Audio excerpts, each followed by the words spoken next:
Yeah, 3, 2, 1, go.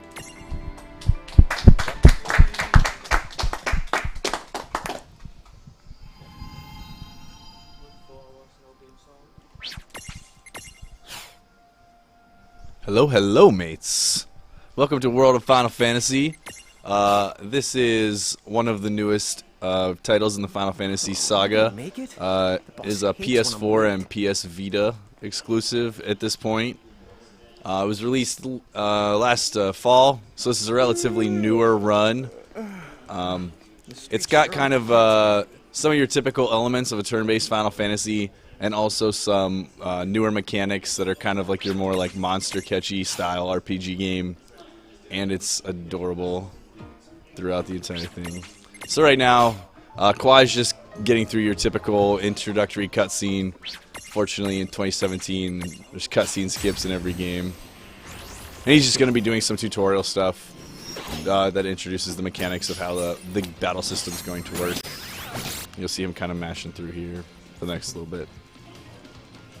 The one thing you notice is that in this game you can speed everything up by holding down R1. So he's going to be holding R1 for almost all of the run, instead of just running around in the field. So every battle is sped up. Whereas in older titles, you could set like the ATB speed in menus. This is kind of all standard, but through holding the R1 during the battle, you can choose to speed it up as the game is progressing through the battle of that moment. No trouble at all. He's also going to be utilizing the auto battle function a lot. It's not actually like automatically selecting commands, it just repeats the command that that character did in the previous turn. So in that sense, the way it was attacked, so you could just auto battle, and it will just keep doing the attack. I hope you guys like anime, because there's this great theme song at the beginning of this game coming up. Yeah, it's coming soon. This is kind of like your typical introductory level. Again, there's some new mechanics that were introduced to the series through this game, and so it's introducing like the monster catching essentially in this tutorial here, where he'll be getting an adorable little baby Choco chick.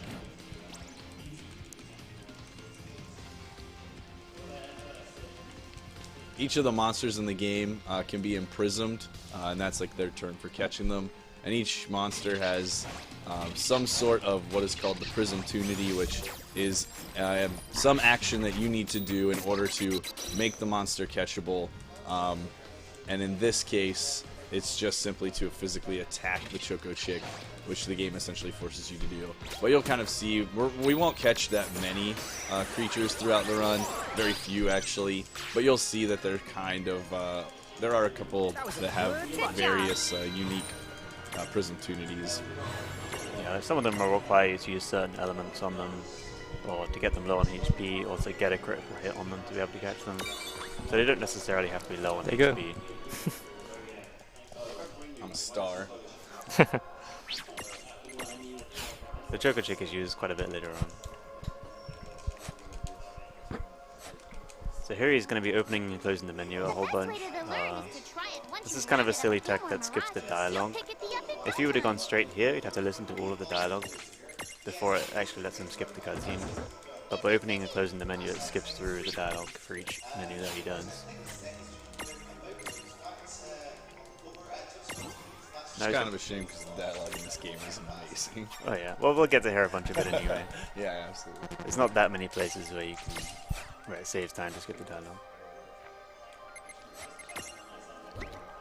So he got some strength upgrade on Tama for the next fight, and a couple fights later on.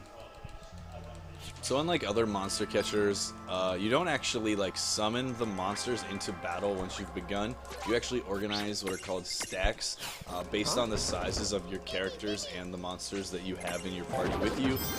The characters that are humans can be either large like they are now, or they can be lillikins, which are like little, chibi little looking people.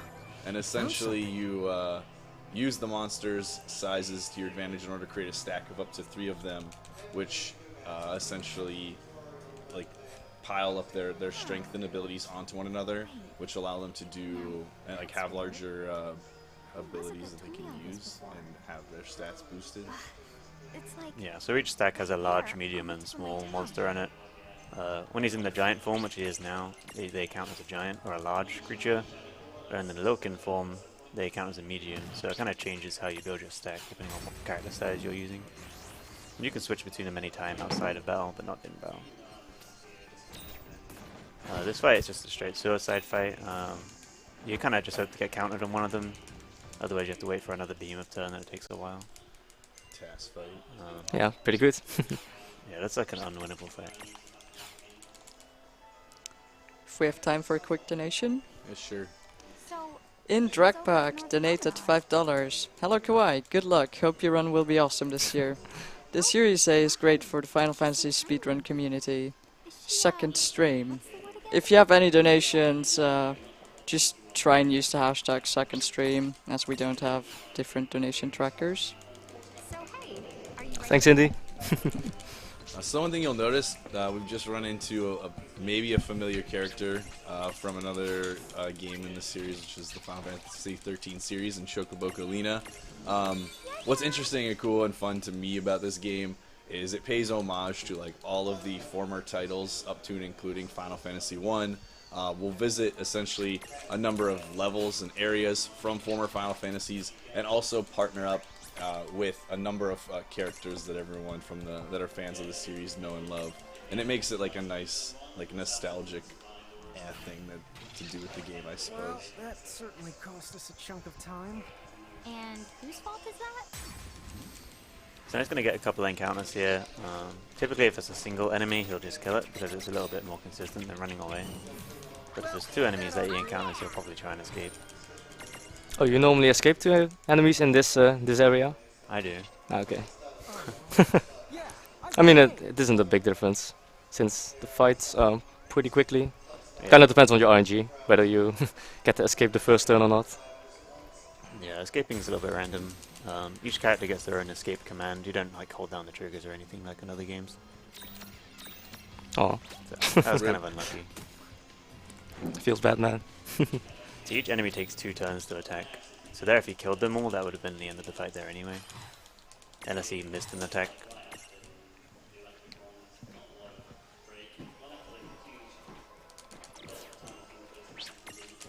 So now we see the behemoth again. Those things are called Merc Rifts. They're kind of like optional harder fights for the area. We won't be doing any of them in the run because, like I said, they're all optional. And now we get a few-minute cutscene. This is the only unskippable cutscene in the whole game. It also might be the most anime cutscene in all of Final Fantasy.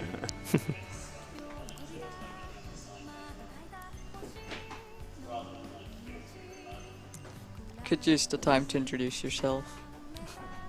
Oh, hello, I'm Kawai. I'm the runner of this game, and yeah. I'm Sarah. Have fun. I ran this game before. I'm Mutsky, and I hope that you're all spamming Bohio right now in like 30 seconds.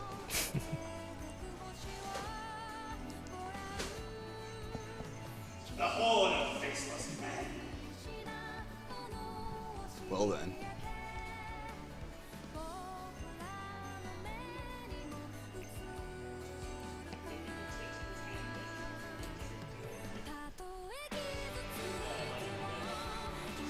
So now we've stepped into the realm of anime now. First time I played this game, definitely took me for a loop. There are other anime cutscenes in the game as well, but they're all skippable, so enjoy it while it lasts.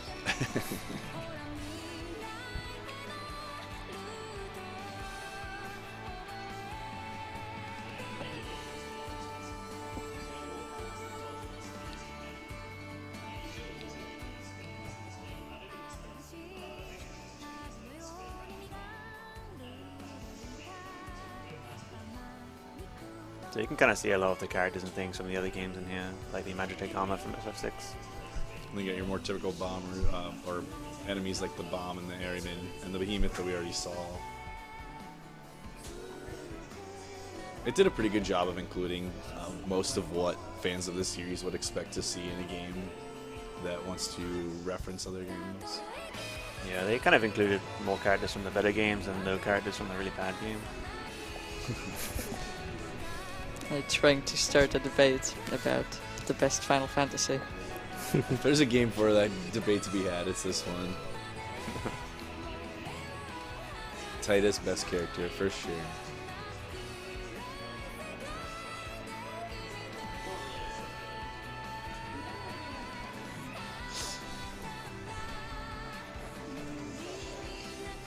Did we get any donation incentives for this in the end? I don't remember. No. No, it was not possible to like do bit wars on the second stream, so that's why didn't bother.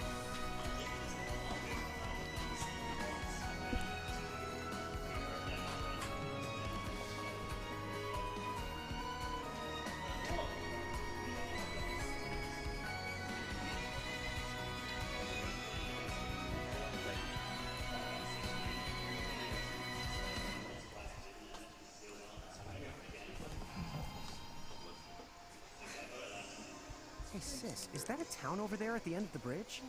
Yeah, and I don't know why, but something about it takes me back. So naturally the game starts off with Cornelia from FF1, Castle Cornelia. Doesn't necessarily go in order through the games though, but it does start with FF1.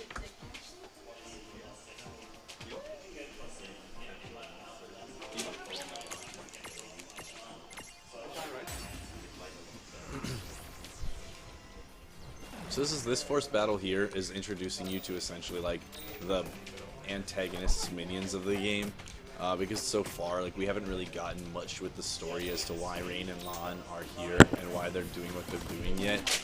So we get thrown into this forced battle that's, you know, just basically going to be an auto battle with physical attacks, where you fight soldiers of the Bahamut army, Bahamutian army.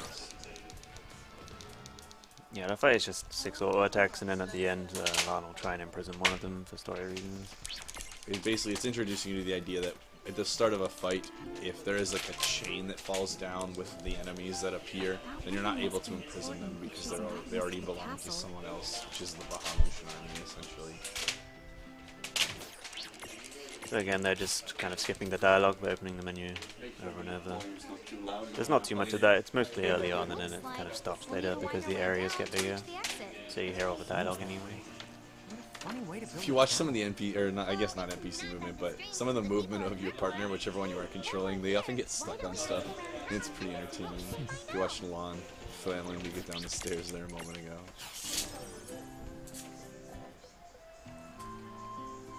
Okay, to the Nether Nebula. Save points in this game kind of work like FF10, where you can snag a heal if you need to, and also just pop a save for some safety. And they look like that crystal that KaWai's just passed. The Nether Nebula is somewhere northeast of Cornelia, right? Time to go hustle and rustle a little. Now it's coming up to the first dungeon of the Just game. don't hustle so much that you get This is yourself kind of an lost. annoying area because it's fairly short and he still needs to capture 3 different mirages here, like the monsters. Last time I got One of them is particularly rare, so hopefully he sees it pretty quickly. It is possible to get all 3 in one encounter, and that's the dream. Yeah. But If you're going for a good time, this is where you tend to reset quite a bit, just to get the Come on, good sis, encounters. let's follow this rabbit hole as far as it's it really goes. like the first RNG-based thing that the run really has in store, and it can cause quite a bit of time loss if things don't go well.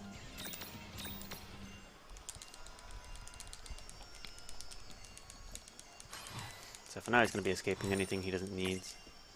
Later on, escaping a battle is going to be a guaranteed thing, but for right now, escaping is a bit random. I'd say it's about a 50-50 chance to run away, but I don't exactly know it. Yeah, seems about right. Yeah. This dungeon is way more dungeony than I But that's thought. 50-50 per character. Did you know that originally dungeon referred With the to stacks as biggest well, I don't think we tower in the mentioned yet, castle, you can also which is unstack called the your stacks into smaller groups. How long has it been So since your I've stack goes up to run 3, but you can unstack that to have 3 weaker characters. So you get more turns that way, but because they aren't, like, the stats aren't multiplied together, your characters are much weaker, they die very easy, and they're much slower as well. But we will be doing that later on. Because when you're stacked, your stats are about like 1.5 times like the stats added together, if that makes sense. So unstacked, if you just add all the stats together, unstacked, you'll be stronger. If you notice during the end of the fight, they actually do a fanfare, but by mashing the cancel button, you're actually able to skip it.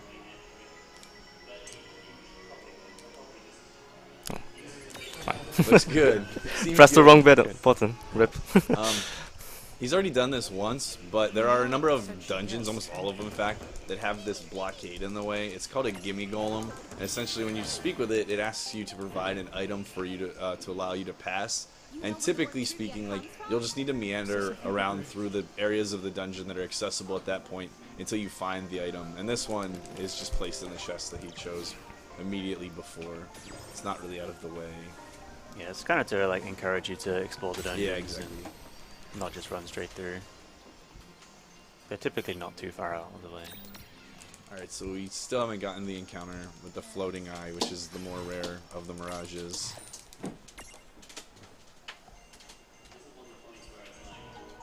Ideally, you would kind of get it in that encounter there. He did need the copper gnome first though, because without the Yes. copper gnome you can't get past this puzzle switch. The puzzle switches require a certain elemental resistance And and the weight. Yeah, you can see in the corner. So the copper gnome is perfect because it weighs 5, which is what you need for this, and it's 50 earth resistance, which is what you need for this. But later on you have to make your own mirage stack to meet different requirements. I think this one, like, you have to have it. Yeah. Yeah, I don't think that's like a I don't think substitute there's for any it. combination you can use other than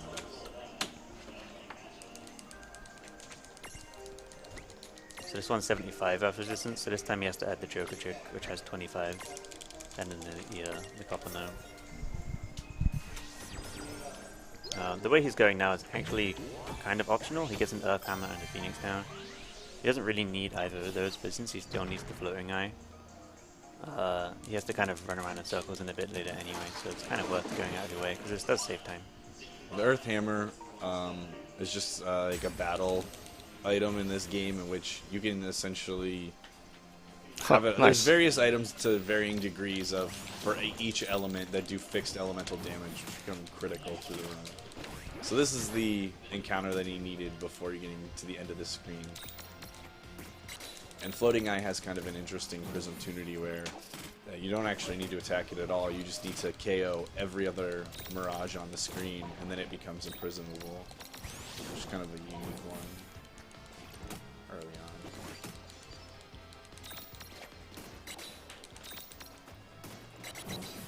Let's notice now that everyone else is gone, he can be imprisoned. Easy every time. Uh-oh. It is definitely possible to die to this fight, because Floating Eye confuses. Ah, it's fine. Ugh. Good job. Dying in this game is not always a game over as well. If you die in like a random encounter, Looks good. Rip, No, rip. looks good.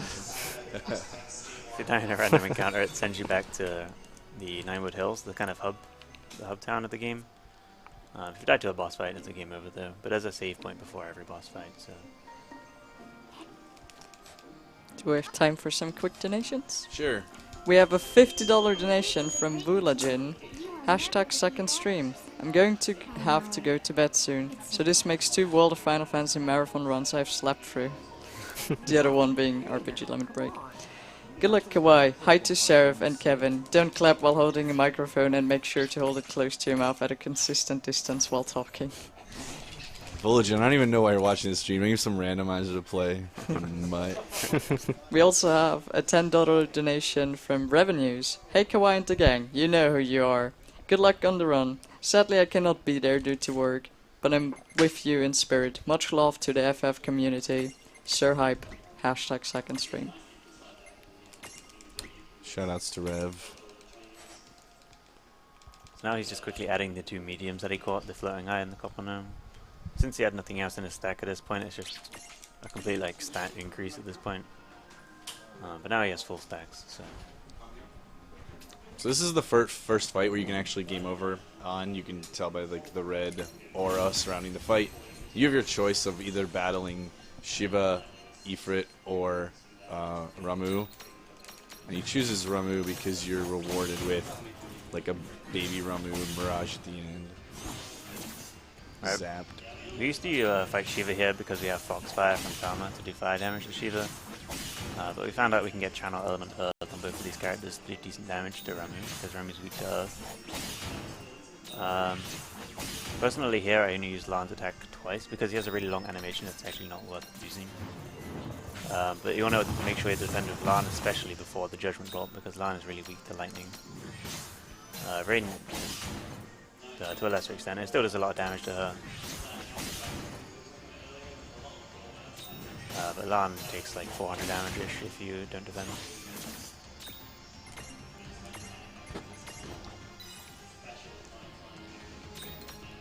So Channel Element Earth is basically just an attack, but you use the elements of your like stack to deal elemental damage as your attack. So you take advantage of elemental weaknesses, and the element that you get to attack with is basically your highest elemental resistance in your stack.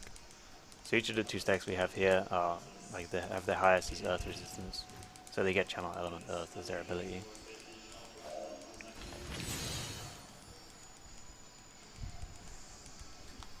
So 3 of them kind of bounce out for now, but we'll actually encounter them later, closer to the end of the run.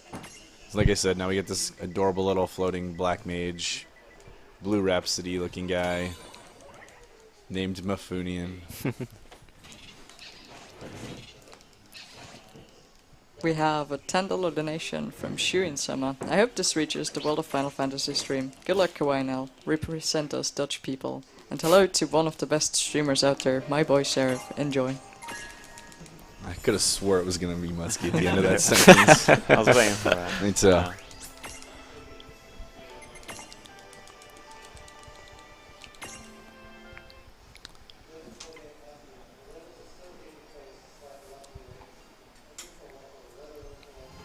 So after that fight, he gets the zapped prison, zapped mirage.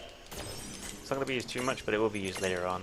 Depending on which of the 3 boss fights you fight, you get a different minion from it. You get zapped from Ramu, Babliz from Shiva, and then the Ifrit one from Ifrit. I can't remember. I never fought Ifrit, so I don't remember. Is it Femfrit or not? Maybe. No. It's not important, it sucks, trust me. That's all you need to do. Don't do it. I don't even think you can beat Ifrit at this point. I tried and failed miserably. So you saw him do a little bit of menuing there. As I mentioned before, there are a number of elements that are kind of familiar from other Final Fantasy games in this game, and one that kind of sticks out to me is the sphere grid type leveling system, essentially for the mirages, where each mirage has its own series of abilities as well as stat increases that you can use ability points to buy. And it's kind of similar to that of Final Fantasy X if you've played that. But the sphere grids are much smaller, obviously because you can stack them on top of one another and then evolve your creatures and expand their ability list and stat increases.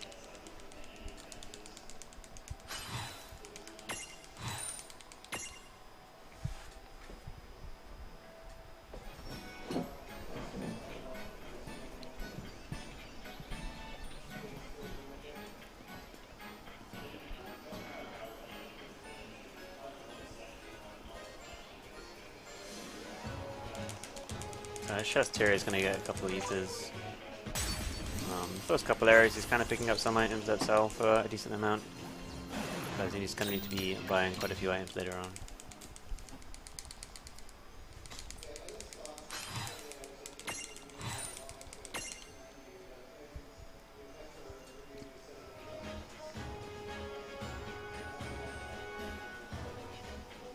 In this game the encounters are pretty random. There's no like encounter manipulation or anything, but you tend to roughly get the same number of encounters per screen, just because of the distance between them. Like you're running the same amount anyway. Sometimes, or actually quite a lot of the time, there's usually like a decent chance you'll get an encounter right at the end of the screen, or you'll get through the screen and not get the encounter.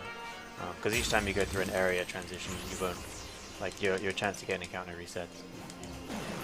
So you need to have like good movement a lot of the time to try and avoid that small chance of getting an encounter at the end of the screen.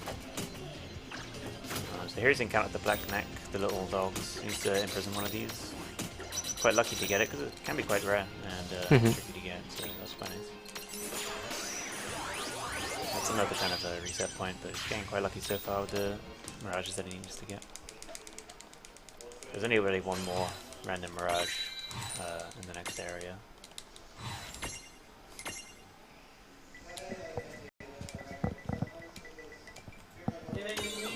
This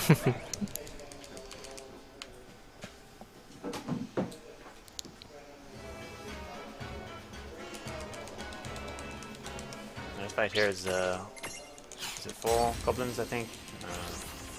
Yeah, pretty much. I It's think. gonna be a case of attacking them. The Lan has the double smash ability, which basically you attack twice in one turn, but your targets are random. But this is just a case of attacking with Rain and double smashing with Lan and just auto battling, so it does it every turn. You're just kind of hoping for the best. You can possibly make this a little bit faster by selecting your targets, but because you have to go through the menu and like actually take the time to target them, it just ends up being slower than just using auto battle. Because when you use auto battle, the menu doesn't even appear; it just goes quickly. So kind of a simple strat.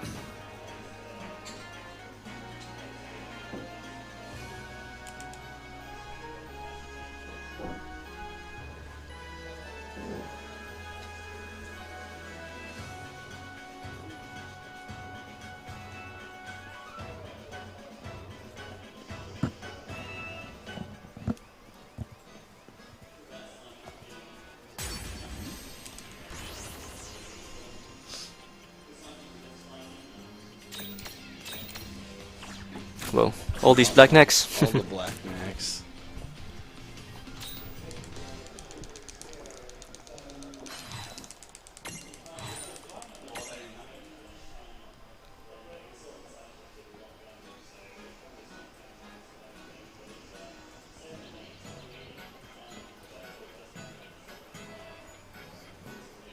So you may have noticed the goblins are unimprisonable right now because of that chain that was seen earlier. The idea is once you kill the boss up here, the giant goblin, like their leader, that's going to free them up and then you can capture the goblins if you want.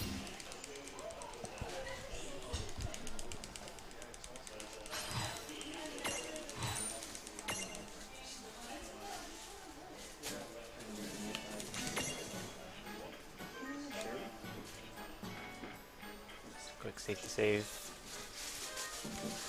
Next fight is a little bit dangerous. So some safety potions.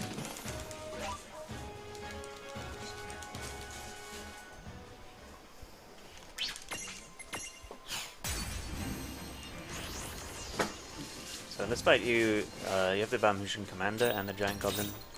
You actually want to kill the Commander first. Because if you kill the Giant Goblin, once it gets below around half HP, the Commander will heal it. So definitely want to kill the Commander first, but the problem with that is because Lan's attacking random targets with double smash, sometimes it doesn't quite work out. You can target it with Rain, but if Lan keeps hitting the Giant Goblin, then you might have it be healed. So, Yeah, it's dead, so. yeah. Commander's dead now, so that's good. Mm. At this point, he actually needs Lan to die, and like his entire stack. So we're going to be killing Lan off here. The reason for that is because when you win a fight in this game, the XP you get from the encounter is distributed from between the surviving characters. And at this point, he actually wants to get all the XP, or most of the XP, onto Choco Chick. So he's using the hammer for about 1000 damage, and he's winning the fight of Lan. That wasn't so bad. Basically double XP for Rain and her stack.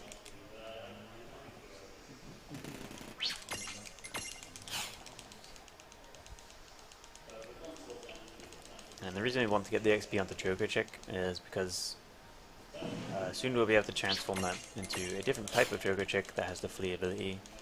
That's going to let us run away from battles consistently. Now would be a good time to stock up on items. But to be able to transfigure that our current Choco Chick into a different Choco Chick, we have to You have to wonder first why. get the memento for it. Which we're going to get down here. It's the black Choco Chick. Just to say that in a crow. So to get the black Choco Chick memento, you just have to win Never this fight mind, down I here. figured it was her.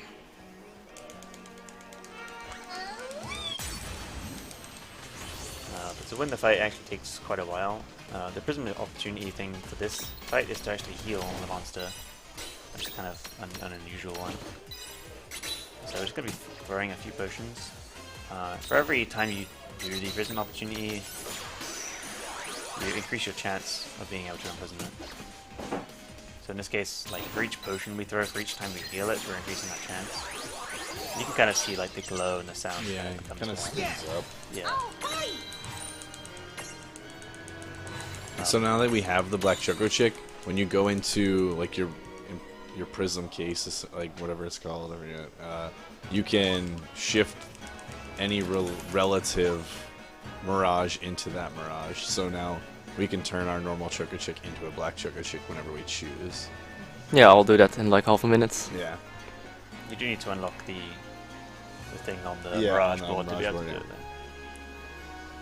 So that's why we need level 10 on the Joker Chick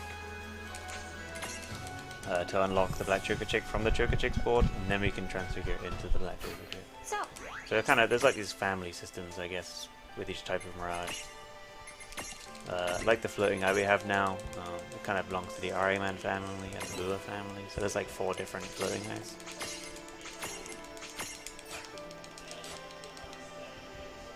So there he got a bunch of agility, unstacked haste, and flee. Unstacked haste is basically auto haste on the Joker Chick when it's not stacked, when it's unstacked. So when it's on its own, it'll have auto haste, which is really good.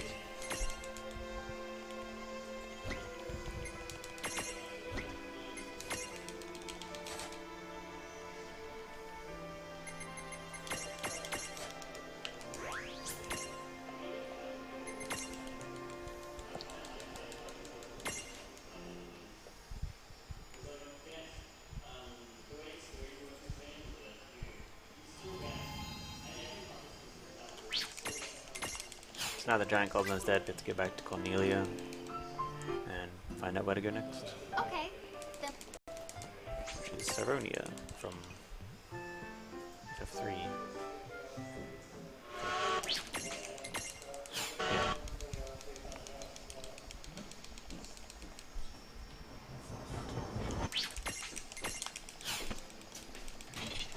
If things get dangerous or you need a break, don't forget that you can use the gates to return to Ninewood Hills and take a timeout. So this is the last area where he needs to capture a Mirage from a random encounter. In this case he needs the Cockatrice.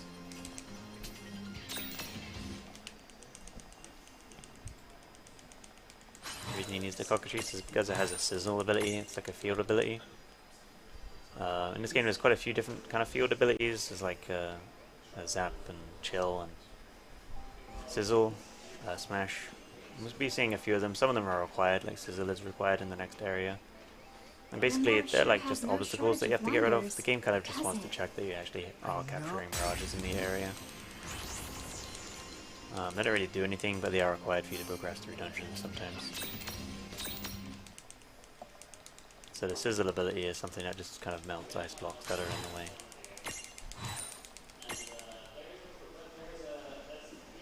And another reason we want the Cockatrice is because it transforms into Veilfall, which is a large mirage we'll be using later on. Go on, we're waiting. Huh? What's that light?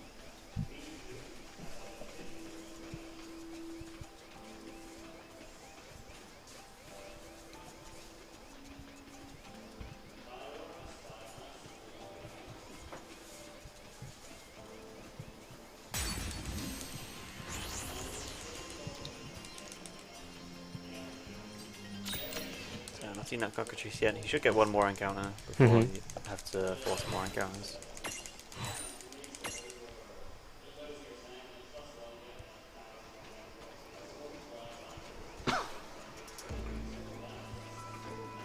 You almost always get 4 encounters in the woods.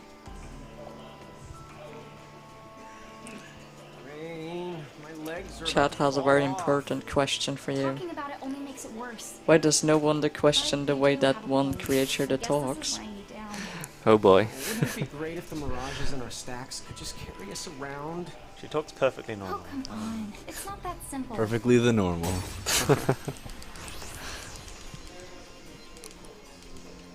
Hey, there it is. Alright. So this run actually had fairly good luck as far as finding the mirages that we need to get. So the reason he's unstacking here is because he actually wants to be weaker. The opportunity for this one is to do a physical attack. But if he attacked whilst he was stacked, he would have just killed the Cockatrice, which is obviously not what we want. So you have to unstack to do less damage.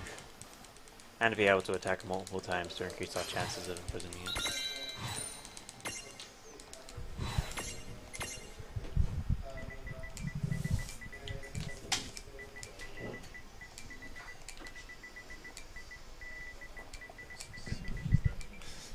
Oh, Close enough. oh, it doesn't fit. Feels bad, man. We can? Dude, yes! So now we switch back to that Lilkin size. For this next fight, we need to kill off our characters.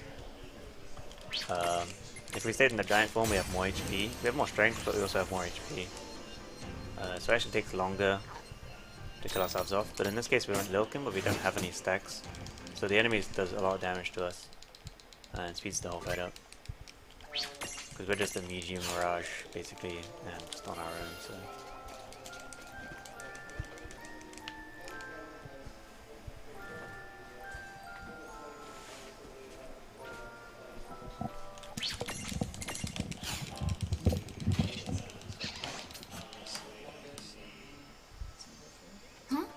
So that was Yuna. What's up, sis?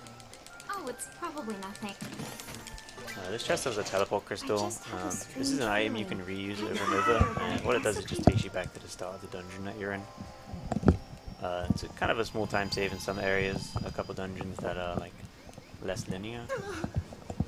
Freezing my butt off out here. Probably won't see it be used for quite a while, No kidding. but it does save a little bit of time.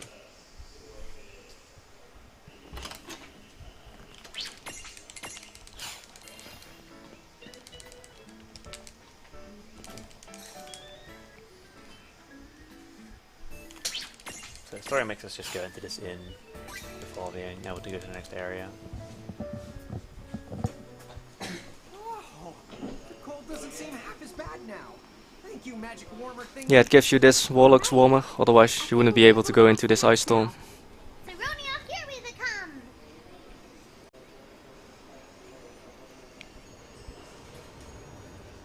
Whoa, is that the ridge they were talking about? It looks like the icicles have formed a bridge across the ravine.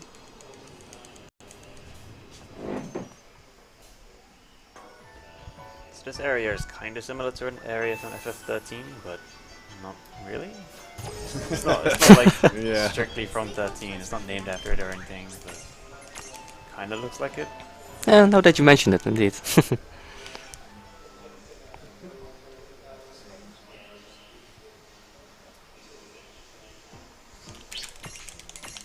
First, we need to go back to Ninewood Hills. Like I said, this is like the hub town of the game. You can go back here pretty much whenever you want. There's some like side quest things you can do here, and also the shop is here. The Chocolate or Chocolina. But since we haven't been back in a while, I kind of get distracted a lot with the side quest stuff. The first is the tea room, which we'll be seeing later on. It's pretty much just a side quest room, although we do have some main quest stuff to do there later. And same with here, yeah. This is the Colosseum. Less so side quest, more just like optional fights you can do to capture some mirages that you may have missed. But there's some, again, main stuff that we'll be doing later on. The reason we came here was for the shop, so we're going to sell literally everything and buy some bomb fragments and electro marbles. The reason we sell everything is because when we buy things, we want the items that we just bought to be at the top of the item list. So yeah, we sold everything and then bought some electro marbles. We bought those first, so that they're in slot 1, and then the bomb fragments second, so they're in slot 2. A hunk of rice? Hey, what's the And symbol? so later on, we're not going to be scrolling through the item menus to try and find them. They're just going to be right at the top for us. Leave us a hint. You the betcha! This is your cue to give the sizzle ability a try! So this is the reason we got the cockatrice. We also had the black knack, which does have sizzle, but we won't have the black knack forever, and we will have the cockatrice for longer, so we'll need the cockatrice's sizzle ability later on.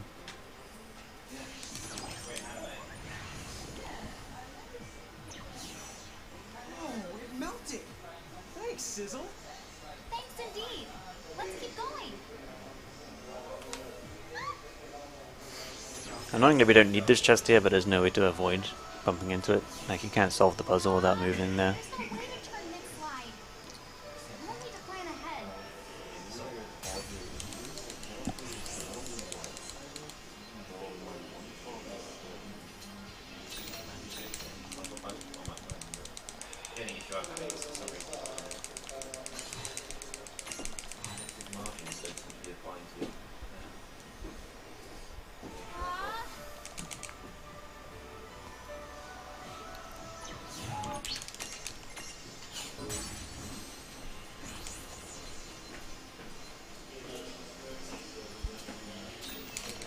So these fights are fairly straightforward.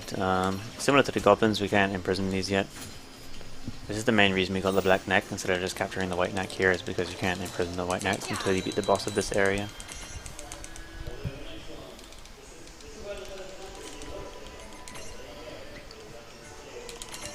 Now we're going to be switching up the necks a little bit.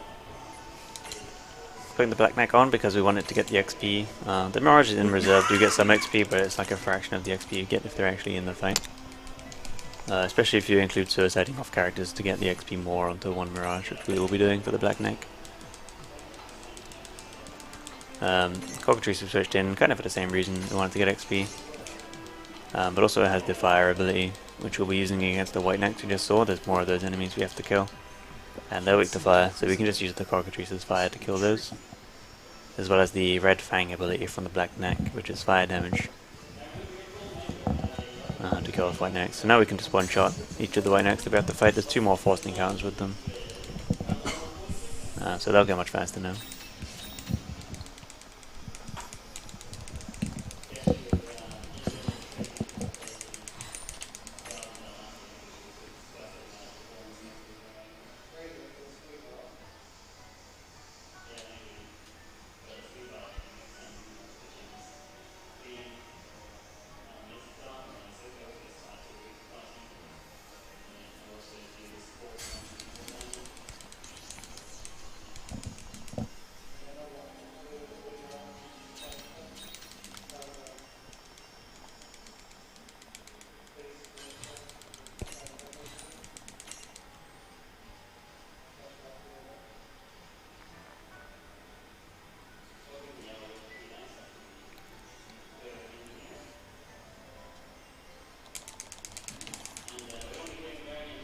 So that's the gimme gimme golem item again. Kind of have to go this way to explore to get past the golem. And another forced white neck fight, like I mentioned. Each of Rain and Lang can now one-shot these, so it's a really quick fight.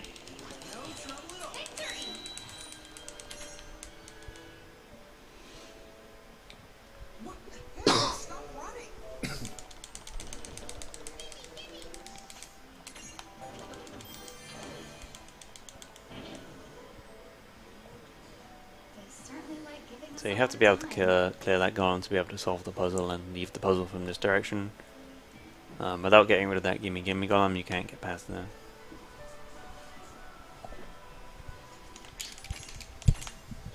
He's huge. Is that the Mirage's leader? The reason he took such a long detour kind of around there, like he didn't go straight line, is because there's a hidden item. In this game there's a cooler stroll ability that the black chick has now, that's why it's following us. With the stroll ability, the Mirage that follows you will sometimes find items on the field. And the item you get from it is random, but the locations aren't random, so we didn't want to find that item because it takes a bit of time and we don't need it. It could be useful depending on what it is, like an ether or something would be nice for the money, but it's not necessary. So we just kind of ran around to make sure it wasn't gonna get in the way.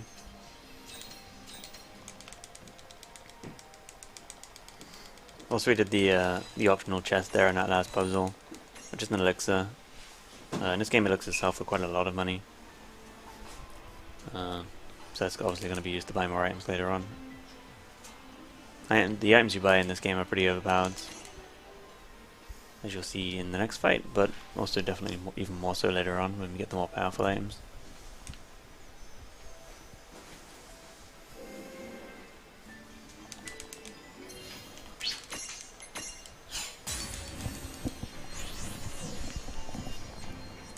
So in this fight, if you kill off all the minions, then when Grand Fenrir gets to half HP, he's gonna summon them back again. So you kind of want to kill off Grand Fenrir and the minions at roughly the same time, or at least leave one minion alive, that way he won't summon more.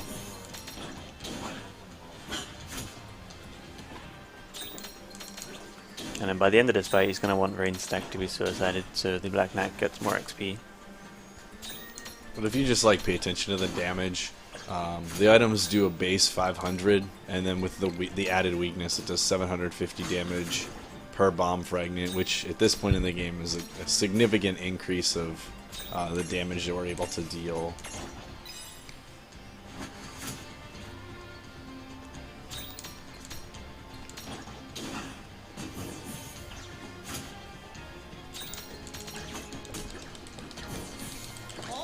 So getting more XP onto the Black Knight. We need Black Knight to be level 11 by the next area. Which there is one more fight, one more boss fight before then. Well, that's the one way to do it. Raffia, are you okay? Yes, I'm fine. Thank you. Classic Raffia. Alright, Raffia's with you here. After some fights, she'll sometimes heal you. She'll heal you. It could happen after this fight. It just kind of loses a few seconds, but it's a nice gesture. Once we're out of here, Simone. You can still kind of potentially die after that boss fight, especially if you didn't use the potion like how I did, because you can get ambushed. Or you can just... Yeah, you can't fail to escape, not anymore, but yeah, you can get ambushed and you can die. Thankfully now with the Black Joker Chick, it's a guarantee to escape. As long as the Black Joker Chick, or the stack the Joker Chick is in, is the one that's fleeing. Black Joker Chick is not in Lan's stack, so Lan can fail to flee, but Rain can't.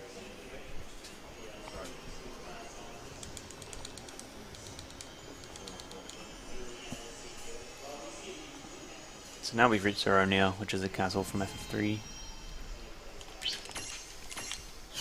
Since it's our first.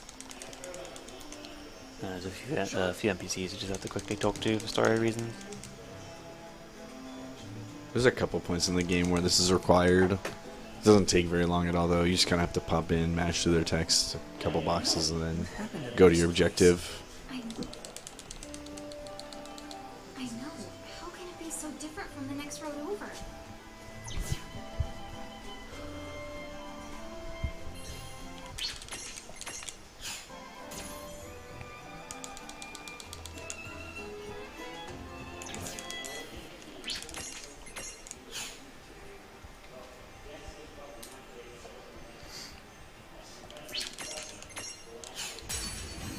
Now we fight a Bahamutian commander again.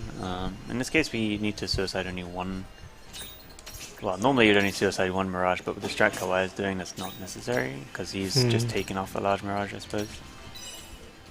So yeah, in this case it's fine for everybody to survive because there's one less Mirage in the fight. A different strat you can do is just to suicide one of your Mirages. This is also like really the first fight where you get to see kind of the benefit of unstacking the stacks. You'll see that now every character, including the Mirages, have an ATB avatar, and so you can kind of spam the item tosses way more than you were able to whenever you were stacked. Yeah, you got a lot more turns, especially because the Black Joker Chick has unstacked As haste. the haste, yeah. So he's got permanent haste on the Joker Chick. So you get quite a few more turns unstacked, but the catch is you're way weaker. You'll die to one hit to most things.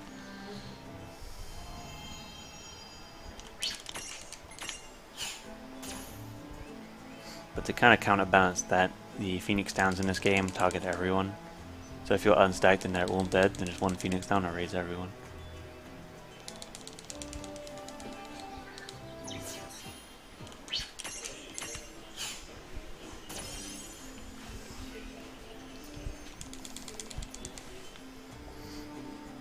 Then we go to Saronia Docks, which is actually from FF5.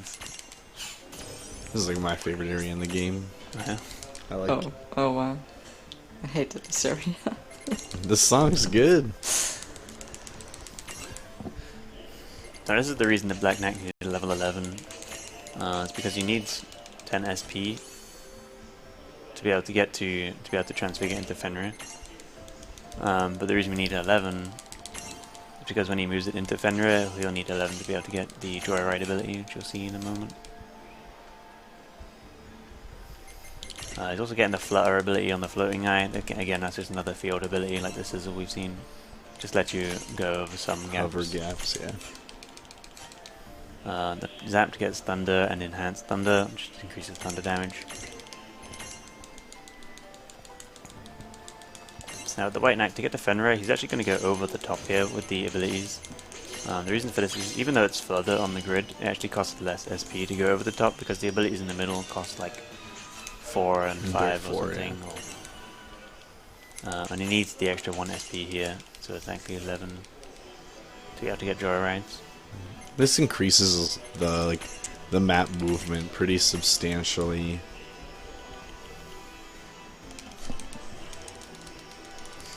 Unfortunate thing is, this game, the menus are really quite slow. That doesn't necessarily make them easy though, because it makes it really punishing if you make a mistake. When you make a mistake, because you think your input's going to be taken, and then if you press it too quickly, you go past what it is you're trying to do, and they like fumble to get back to it. It's pretty unforgiving, honestly.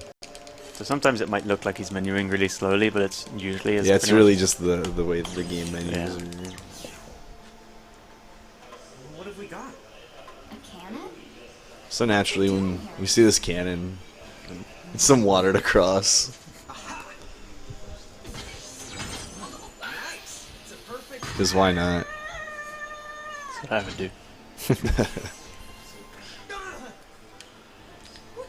So that's the reason we needed the cockatrice as well, because you need the Sizzle to use the cannons, and we don't have the Black Neck anymore because it's gone into Fenrir. Naturally.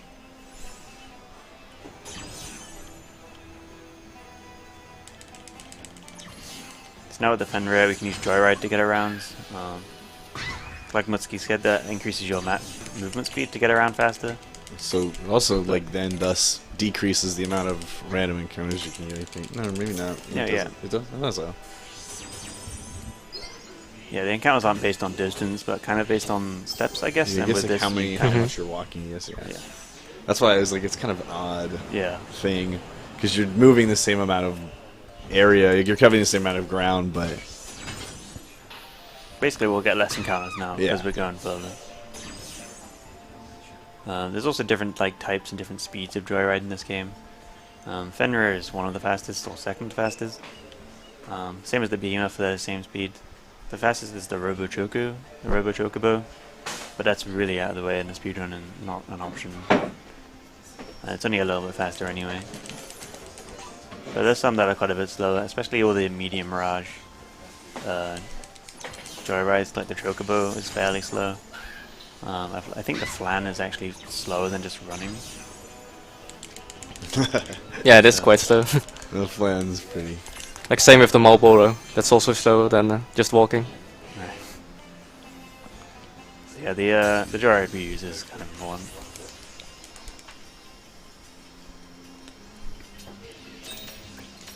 Here what we can do, if you don't get the encounter here, you can go to the next area and then come back before getting the chest that's on this boat up here. But since Kawai got the encounter before the next area, he's just going to go straight onto the boat. But it saves like maybe 2 or 3 seconds if you go to the next area and come back for that chest if you skip the encounter. Do you normally get the skip on a consistent basis, Seraph? Because I almost never get it. More often than not, yeah, I think so. Okay.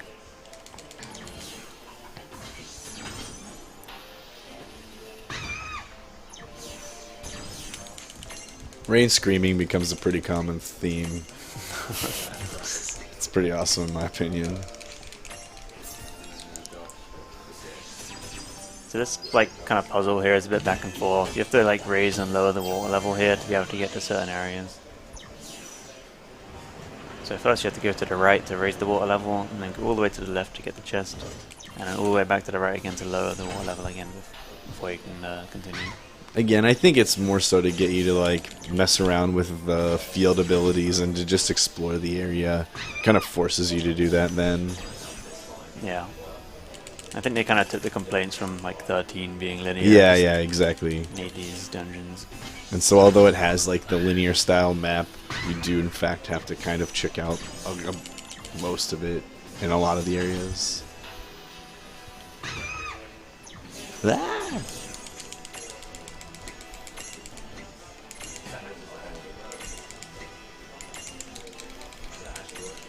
The Sereth Mafu stack.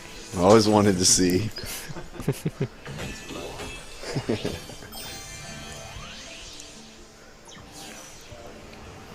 That's an unbreakable bond.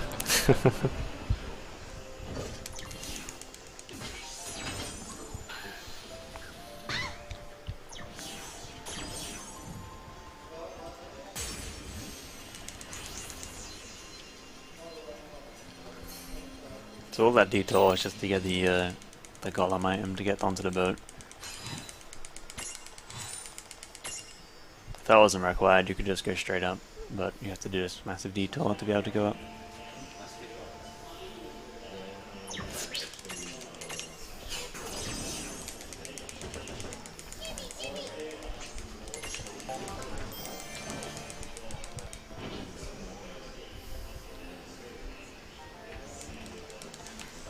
There's going to be a couple fights on this boat, or 3 fights actually. The first is against 6 Mughals, and this is kind of the main fight of the area. To fight 6 different Mughals, and they're all kind of weak, but we don't really have any like AoE abilities right now. Nor do we really have enough money to buy enough items to be able to kill them all in one go.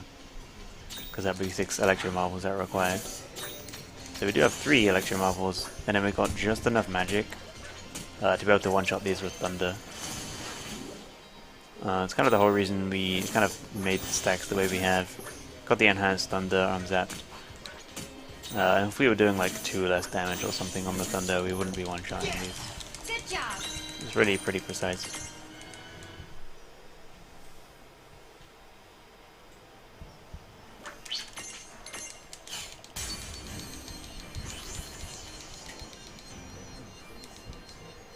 I mean, this is our next unwinnable fight. It's kind of frightening looking though because it does have the like boss aura surrounding. Oh yeah. It's kind of unlucky there. We kind of want Sildra to use Thunderstorm on the first turn to kill both of them because it's AoE. But in that case she used attack, so it takes another turn.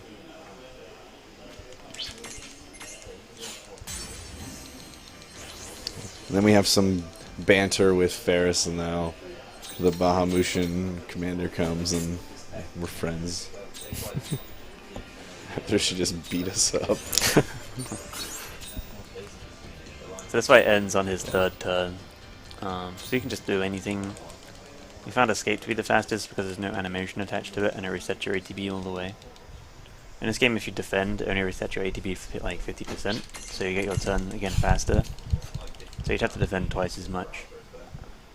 You could just attack, but that has an animation, and it can knock the enemy down as well, which takes more time. So because Escape has no animation, that's kind of the fastest way to go. So now Quistis from FF8 is here because why wouldn't she be there? You know, dialogue skips, and lots of them. This is the main, by far, the main chunk of dialogue skips in this game. There's a whole lot of talking here, and it's kind of a cutscene, but It's like an auto-scroller, essentially, that you have to sit through otherwise. Yeah. It's quite long. This is 20 dialogue skips here. It saves like just over a minute, I think, versus just listening to the dialogue, so it's pretty significant. And doing a regular menu as well, which does also count to the dialogue skip, so it's kind of a nice time to menu. If you can, you want a menu whilst you're also going to skip dialogue.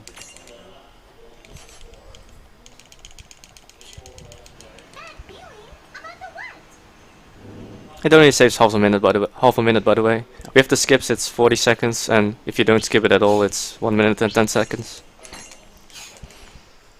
But still, it's like nice to skip the text to save some time.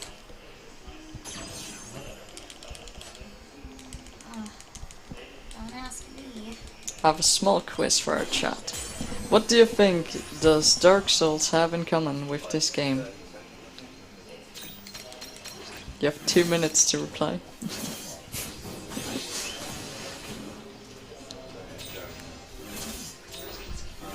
Kawai's bad at both of them. Feels bad, man.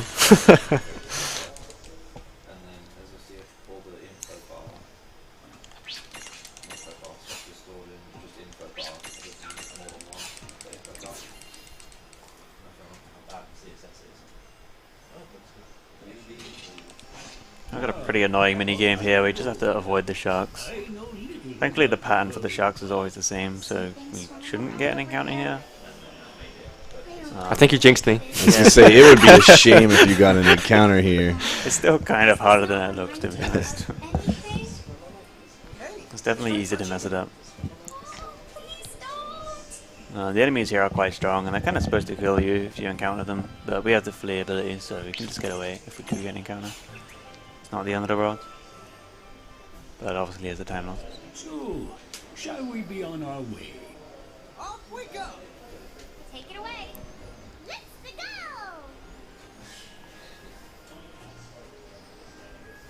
Which way do we go from here?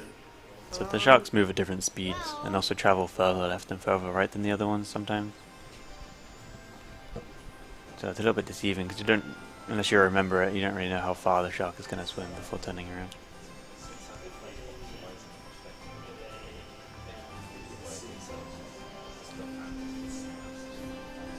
Yeah.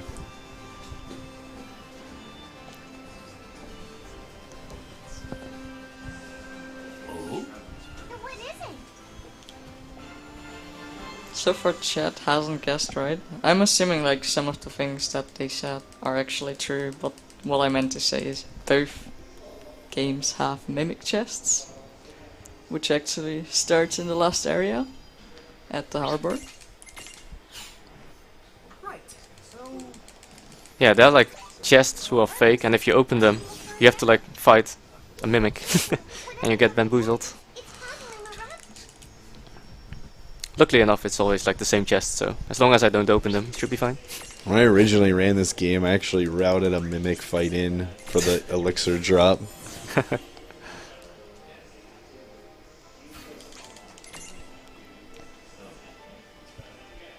It does it drop an elixir every time? Like 100% guaranteed?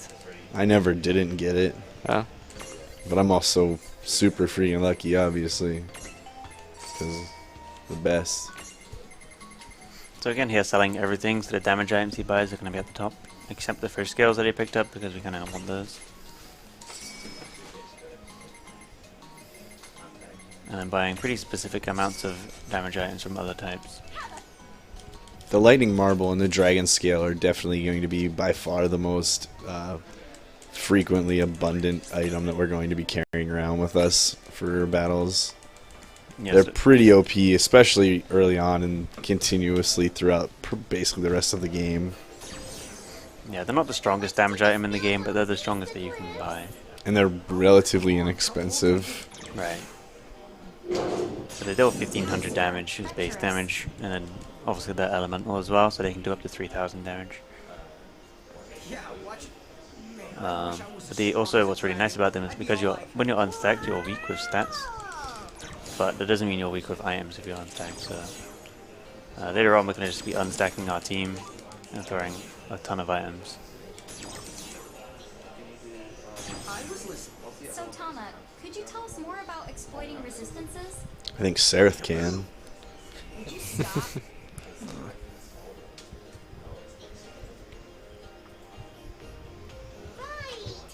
Where was I? Oh, you mean Dude, it all makes sense now. What? The elemental resistance stuff? You actually follow?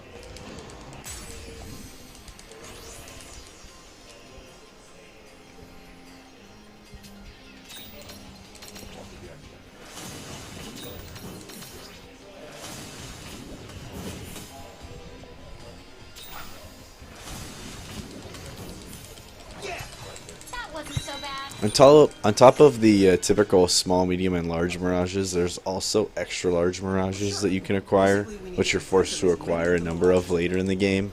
But this is our first encounter with one, which is the Cerberus Mirage. But fortunately, the flee ability makes it easy to escape the fight and not have to actually duel him. So we can grab the Gimme Golem item that is in the chest behind him. And because Kawhi is awesome, he's gonna not have to fight him twice. Oh boy, the pressure. Yeah, with really good movement here, you can go through Cerberus and get out again It's not before good. Oh, Like you go. that, clutch. we're pro. I never doubted you for a moment. Thank you, man. So, although that looked quite simple, like the invincibility frames after that battle ends and picking up the chest is actually a really, really tight window. So that movement was pretty top tier. And here he's just ducking out of the screen so that he can continue without an additional encounter after going through the golem.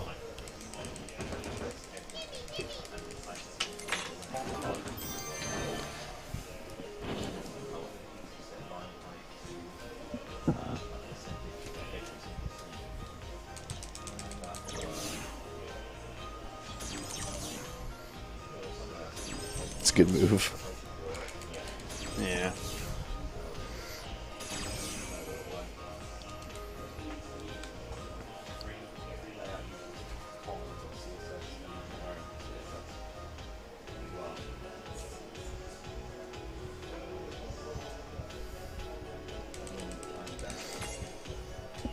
So this boss fight is the Mega Red Dragon.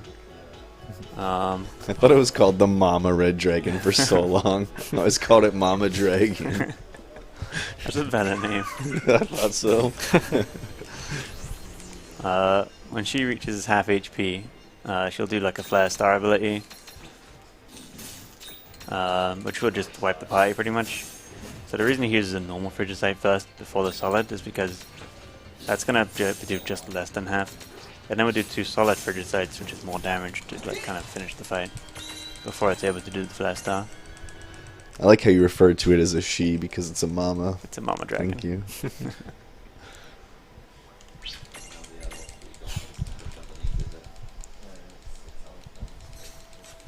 I guess. I'll say, he sure punches like one. So during that cutscene, we were actually encountered by Tifa. And if you like notice on the map here, we're gonna head toward eventually the Shinra, the tower, and kind of encounter some FF7 jazz. Yeah, the reason he's going to this town is just to unlock the fast travel. You have to come back here later anyway. Really much later in the game. Yeah, much later. But if you don't go here first, then you have to go to this town up here and then run down. And then you just have to travel by foot. So because we're already passing, it's much quicker to unlock the warp. So despite this place looking like Midgar and looking like Wool Market inside, it's called Nibelheim for some reason. And Riddy is here. Because it makes sense. Like, it's Oh, not even on fire. Getting entire names?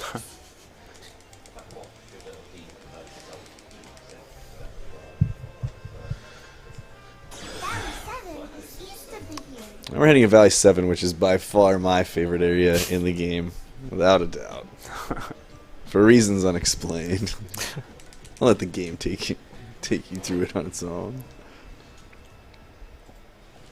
It's actually one of the few areas where the teleport stone's actually useful also. Me too.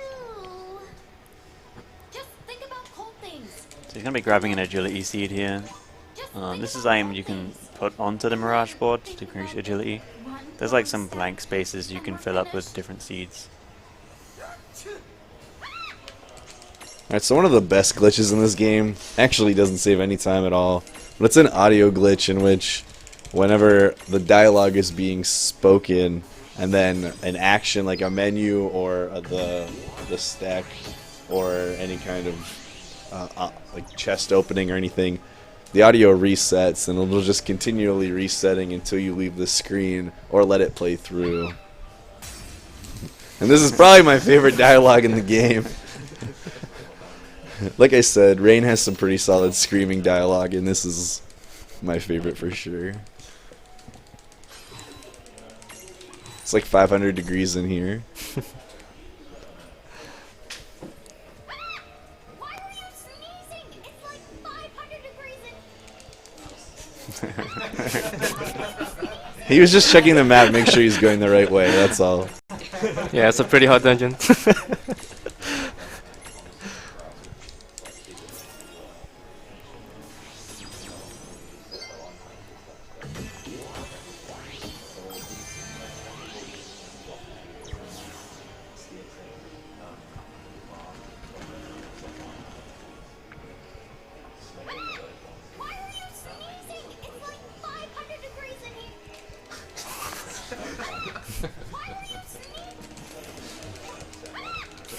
If you wanted to stop, you have to donate. I actually it's gone after refuse. now. I refuse to use a teleport stone here because I want that rolling the whole time. Yeah, that teleport saves a little bit of time because it resets your chance to get an encounter. It's actually a little bit faster distance-wise to just run this way, but it means you get an encounter, so teleport stone is a little bit faster.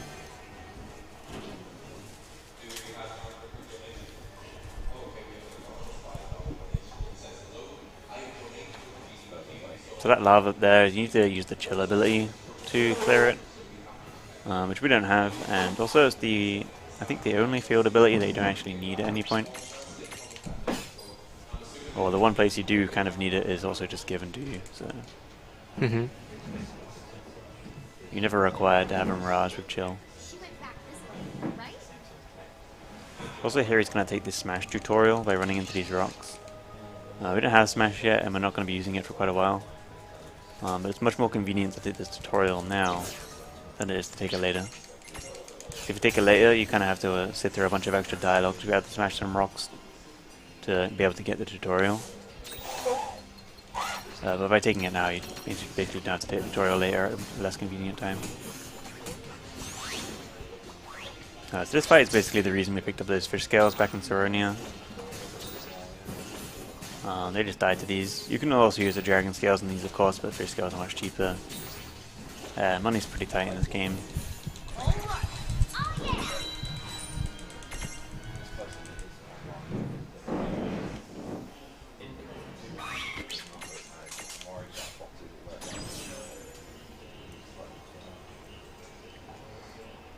So that like mini boss fight there also resets your chance to get an encounter, so again we won't get another one here. With Joyride at this point we don't see that many encounters, especially on the kind of smaller screens of the game.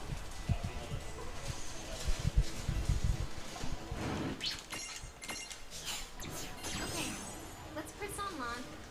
Right. We've got a key to find.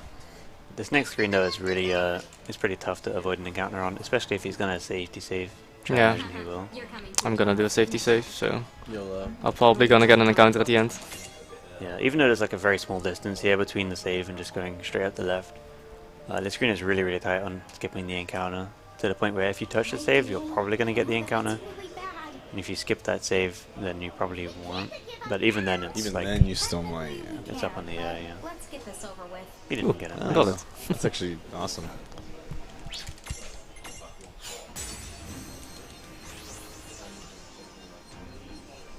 So now we're fighting like the big bomb of the dungeon, which has a pretty nasty counterattack, like you would expect from the bombs, as per Final Fantasy's past. So essentially, we'll just defend with one stack before finishing him off, so that when he self-destructs, we don't GG.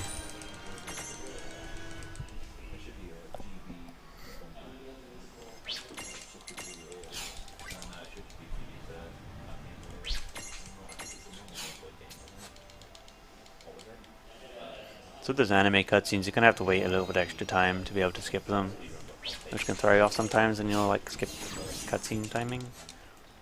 Obviously, you want to pause as little as possible, and missing a cutscene skip takes a little bit of time, and it like adds up if you keep pausing unnecessarily. Here, Rain leaves the party temporarily because she doesn't like the frog or something. So you have to fight this fight solo with Lan. It's not tricky though. Use the Earth Hammer here because it's the frog isn't really weak to any particular element.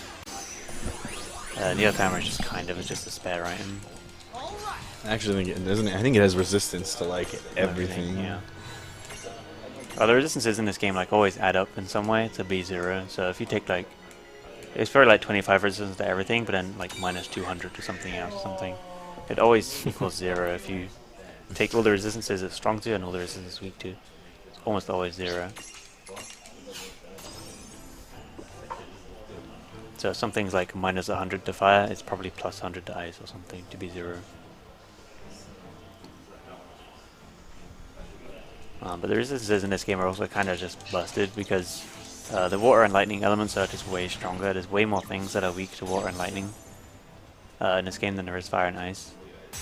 Because fire and ice kind of cancel each other out. Like things that are fire are kind of strong against ice, and things that are ice are sometimes strong against fire. Just like you were saying, like we don't really ever need the freeze ability. The only time we ever need it, we get snow with Shiva in our party, and so it's kind of taken care of for us. There's actually encounters you can get on these bridges, but if you walk on the proper side, like if you notice him hugging that wall there, then you won't get them. The encounters are really nasty, and you cannot flee from them. So it's obviously beneficial to skip any encounter, but those are particularly annoying if you screw them up. You have to dump items that we don't really want to use. So this fight takes 5 damage items, which is just barely not worth unstacking for. It's when you're throwing about 6 or more damage items, it becomes better to unstack and start throwing items instead. It is like ace.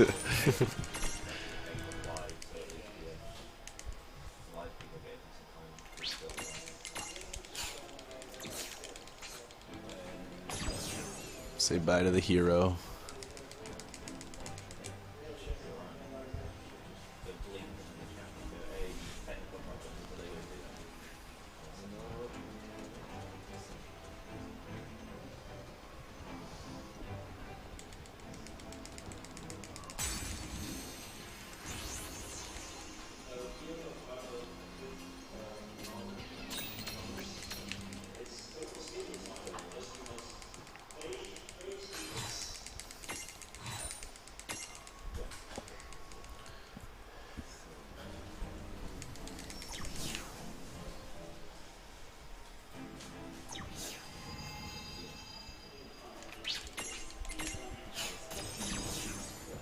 That NPC there is the best NPC in the game, by far, but unfortunately it's completely optional. If you played the game, you might know why he's the best NPC, but... Wait, what does he even do? He's got some pretty special dialogue, or the way he talks. Ah. It's been a while since I've spoken to him. No.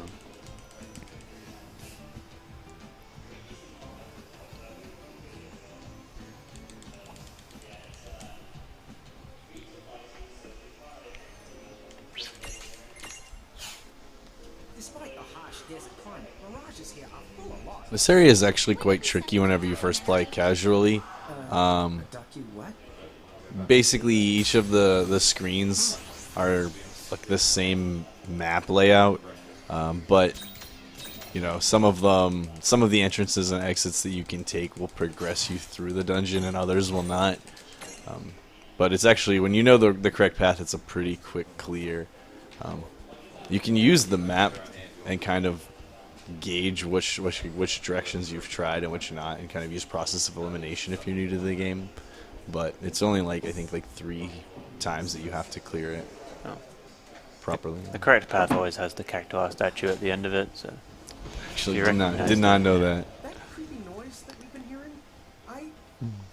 I just wandered around for like an hour. Oh, I thought you had to like follow the sunlight, but Yeah, I think it's actually the sunlight, or both. I didn't even see the cactuar. Hey, here's the cactuar. So you're telling me there's 2 visual cues and I picked up 0 of them? I didn't notice the sunlight. I definitely noticed the cactuar statue. Oh yeah, it's here. Nice. Oh, okay, I'm just a mud, I guess. The sky's gone all orangey. It's getting late. We're taking too long. We better get the clear of here before the sun goes down.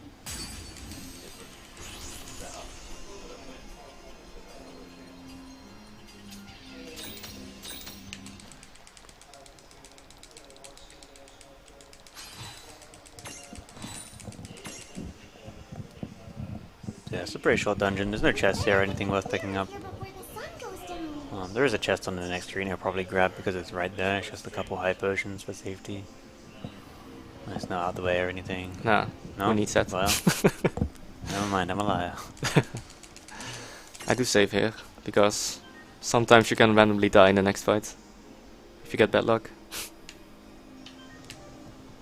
I think with this setup you can't, but Well, I've seen them like do the move that one-shots you even if they are at full HP. So well, it doesn't happen like very often, but like maybe once out of 10 times. okay. So just to be sure. So yeah, these guys died to 2 dragon scales, so they'll get one round in. Well, 2 of them will get a turn. Harmless.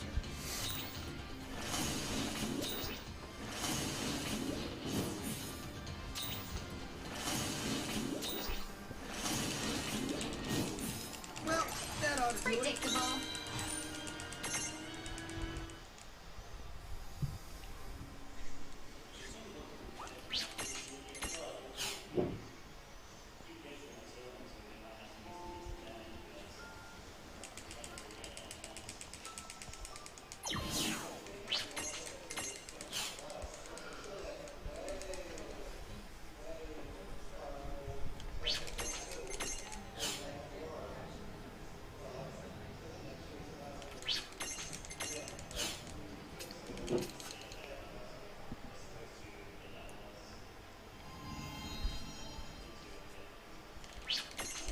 So now we've temporarily lost our powers to imprison enemies, and all the mirages that we had we've also temporarily lost. So we're just back to Rain and Lan for this area. Also we haven't mentioned, but in this game if you run around as Rain or Lan, it's better to be in the giant form. They run a little bit faster than when you're in the Lilkin form, so I'm going to be spending more time in that form than not. Unless you're on a joyride, then it doesn't matter.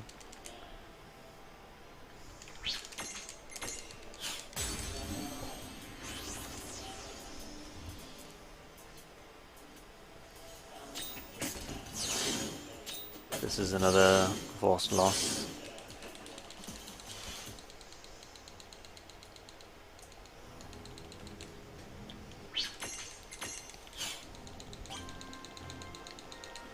And the Squall shows up and gives us the Magitech armor. This unfortunately is a fairly slow joyride. Obviously it's better than not having one at all, so we'll be using it. But it is not as fast as Fenrir, so after we get Fenrir back it's going to be gone for good. Oh, she gave us the fast crap. Also, since our powers are sealed, we don't have access to the Mirage boards for this area. But the Mirages that we get, at least for now, do have some abilities they come with. So like Joyride is something you normally get on the Mirage board. But just for this area, you know, you get given the Joyride for free. So now we get a fairly easy forced encounter, so it actually gives us a chance to imprison some stuff, because we still don't really have anything. We don't have our powers back to imprison things, but we do have these items called L boxes, which are basically used to imprison like mechanical enemies, I guess. I see the resemblance. That's right. She's an officer, in fact. Wow, I didn't know she was a big shot. So this is the Desert Prison from F8 with Squall with us for now. I don't suppose it's too... Kind of a tricky area. There's no random encounters here, but there are these searches that kind of force you getting into an encounter with them that you can't escape from if you do bump into them. So it's kind of scary because we don't set up our stacks for this area at all. We've been given some mirages to use, but we don't bother taking the time to set up our stacks because we just don't need to.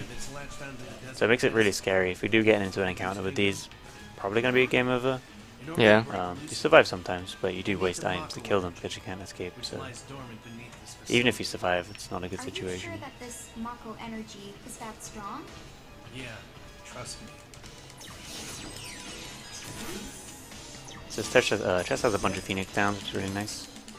Edgar sent you here. Kind of just saves buying them later on, because we'll be using Phoenix Downs quite a bit later. Whoa, whoa, whoa, whoa. So then why didn't you just ask us? And you do get these bins to hide in. Edgar knew. The Federation doesn't do nice things. We also need to skip some of the dialogue in this area, which Kai will probably do fairly soon to Life and death. get to the end. Like before he gets to the end. Yeah, I usually just do it like right before the end. Right. So like, what's this job we're supposed to do? Because another method you can do if you want to be kind of risky is to get in and out of these bins. That also skips the dialogue. It's a little bit faster than using the map. That makes sense. But it's really risky because obviously if you're getting in and out of the bins, you're right next to one of those searches. and you could easily get into an encounter. Except, it looks like your powers have been suppressed. Well, we don't really know. I mean, they've never been suppressed before. But they're useless now, I'm afraid. Oops. So does that mean we, like, broke the master plan? If we have to do this without... But, use the L-boxes. It's kind of a nice area because there's no random encounters, but also just kind of scary.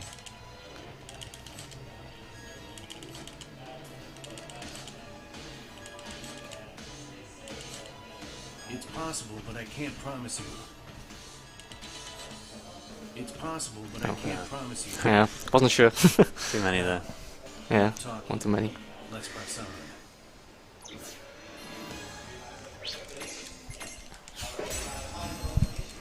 It's a pretty straightforward fight here. We don't have any Mirages stacked again, but we do have those lightning marbles. And fortunately, it takes exactly 2 to kill this guy, so no real risk of dying.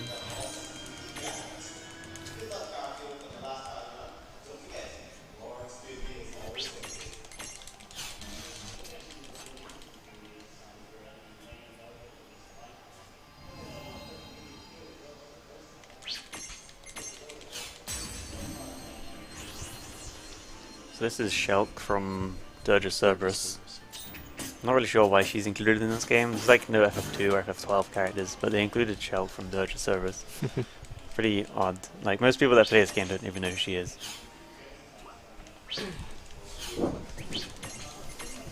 I'd say her and Shantoto are probably the 2 most obscure choices.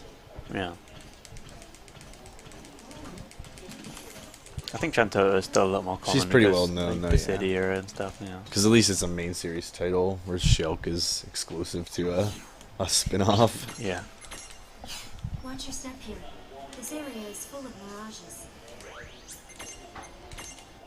That's why I'm feeling the Dirge remaster coming soon. They added Shulk. It's Soon, coming. TM. Soon.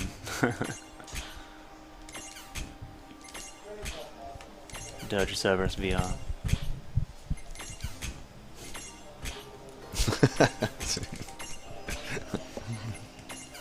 Maybe it will be included in the big Final Fantasy VII remake?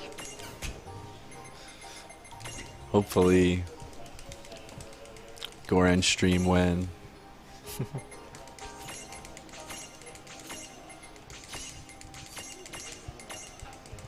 So now he's got his Mirages back, obviously, and he's just kind of pulling them back out the prison case, which is where they all went temporarily.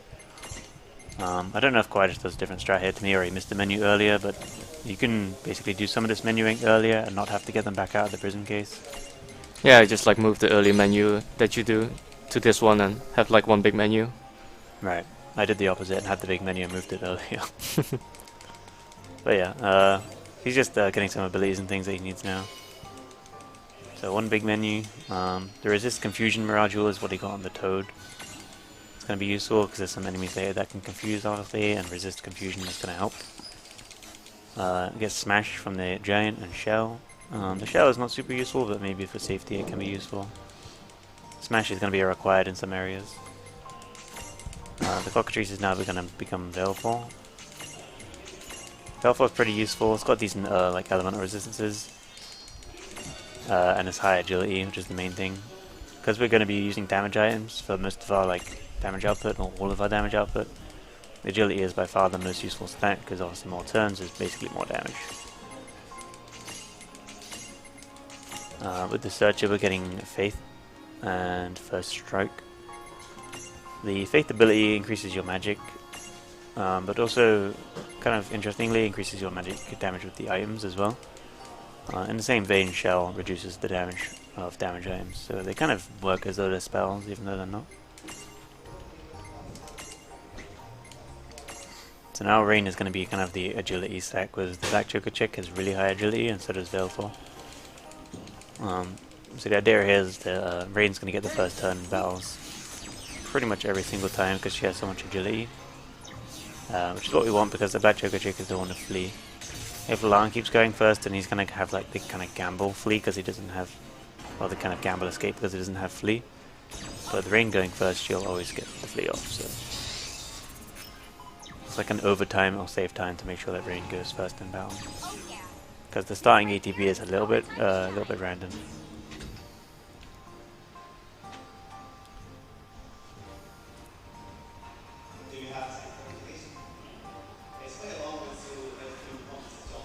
Now making use of that flutter ability. This is an optional chest, but it has really good items in it. It's got, I think, 2 water spellstones. Oh no, 2 lightning spellstones, I think. Spellstones are the highest grade of damage battle items that you can get. They have a base 3k damage, which is twice that of the buyable items that we have at this point. Yeah, they're also AoE, so they hit all the enemies on the field, whereas the normal damage items only hit 1 target. So they're particularly powerful if there's a lot of enemies.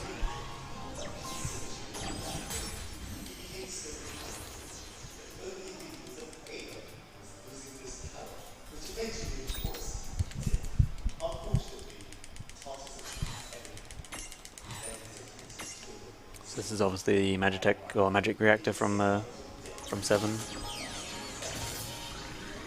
We're still kind of mixed with the machine enemies, machine mirages, and the regular mirages now. So for some of these you'd need L boxes to imprison them, which is like an item you can buy.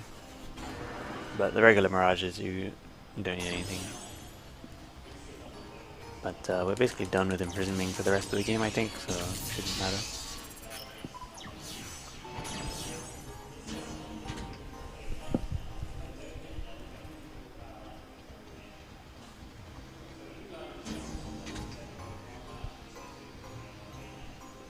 There's something strange about these mirages.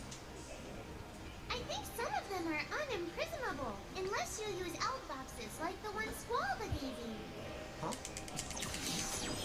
Also, this area has the most commonly repeated line of dialogue.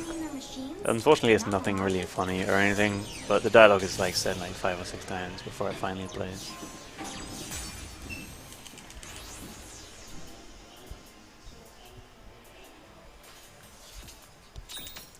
We have a $5 donation from Shirin Summer. I heard a sure can. Good on you, whomever you are.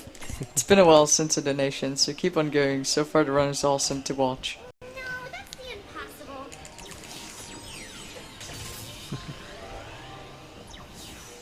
Okay, it's forgotten. Well, At least we can know how to imprison them. For now.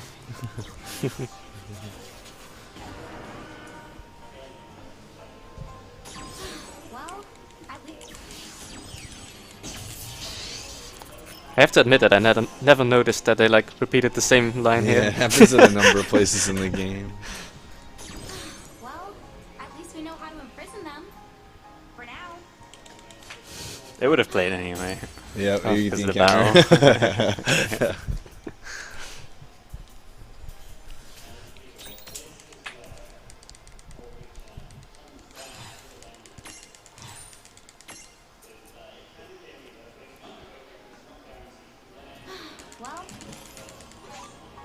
Well, at least we know how to imprison them. For now. In fairness, don't you do all of your runs with the Japanese voiceovers Yeah. anyway? That's probably why you never really noticed. Rain? What? Yeah, I like the Japanese Tama, so that's the main reason I'm using the Japanese voices usually. Guess we're doing this again. Keep going. Trust me. This is the right way. Okay, roger that. Full speed ahead. I guess we're doing this again. So whenever we kind of set off that door lock, This again. it kind of set off this alarm. Now we have to travel back through the dungeon, which we just came, but we'll go a different route right here to be able to progress to the end of the dungeon. There's actually a chest on the left with a high ether that you can get if you like are not super confident in having enough ethers. But I usually have like spare ether, so I don't really bother to get it. This is one of the best fights in the entire game.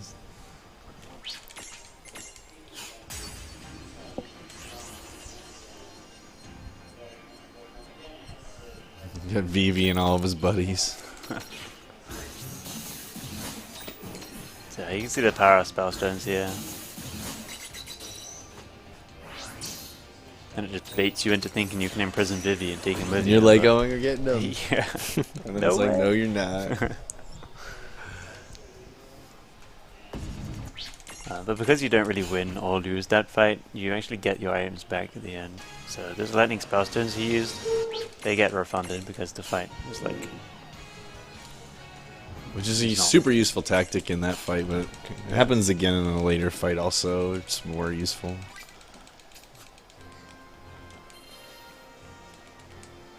So here he's going to go giant again just temporarily because you run a little bit faster as giant form. And then switching back before he gets into a fight. We have a really long $2 donation from Noir XTX. Did you ever hear the tragedy of Darth Plagueis the Wise? I thought not. It's a story the Jedi would tell you. It's a Sith legend. Darth Plagueis was a Dark Lord of the Sith, so powerful and so wise he could use the Force to influence the... I'm hoping I'm not butchering this name. Midichlorians to create life. He had such knowledge of the dark side that he could even keep the ones he cared about from dying. The dark side of the Force is a pathway to many abilities some considered to be unnatural. He became so powerful, the only thing he was afraid of was losing his powers. Which eventually, of course, he did. Unfortunately, he taught his apprentice everything he knew, then his apprentice killed him in his sleep. Ironic. He could save others from death, but not himself. Thank you. Appreciate the story. It's alright. That story was way better than the story that was going on here because we had to encounter Aiko from FF9, which everyone knows is by far the worst character in the series. I have a favor to ask from every viewer. Matsuki is gonna run a link to the past God. later in this marathon, and you can actually name his save file. Please donate to name it Aiko. Because the only thing worse than climbing a slippery You're literally the worst. Anyway, If she's so upset, we moved beyond trivia. He will be very happy about it. Because he secretly actually loves Aiko.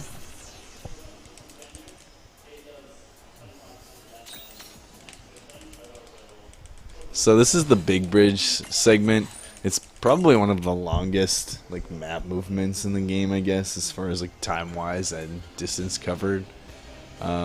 Even with the joyride, it does take quite a long time to get to the top.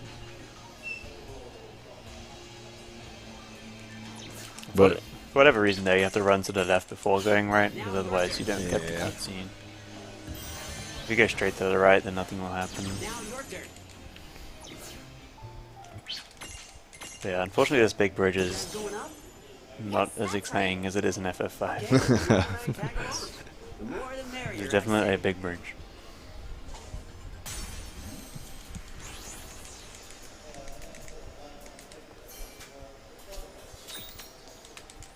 without the flee ability, this area can actually be pretty terrible. Yeah, if you want to fight like everything, it's gonna take so long. I remember my first casuals took me like several hours to get through this Mm-hmm. and explore everything. Because they like tempt you with being able to go down the other side of the bridge. It takes forever. And there is some pretty good items you can get. My first time ever meeting an ordinary giant. But that stuff we said about non-linear dungeons and gimme gimme golems, forget it. It's gone right It's now. gone now. If ever you have ever seen the corridor map, it's this. by the way, Bart, you wouldn't happen to be a summoner. Unfortunately, we do have to go down the other side as well. Yep. You're just a really good friend. Like I said, there's a number of items you can find, and there's one particularly favorable item for the speedrun that we can pick up, but it's all the way at the bottom of the other side of the bridge.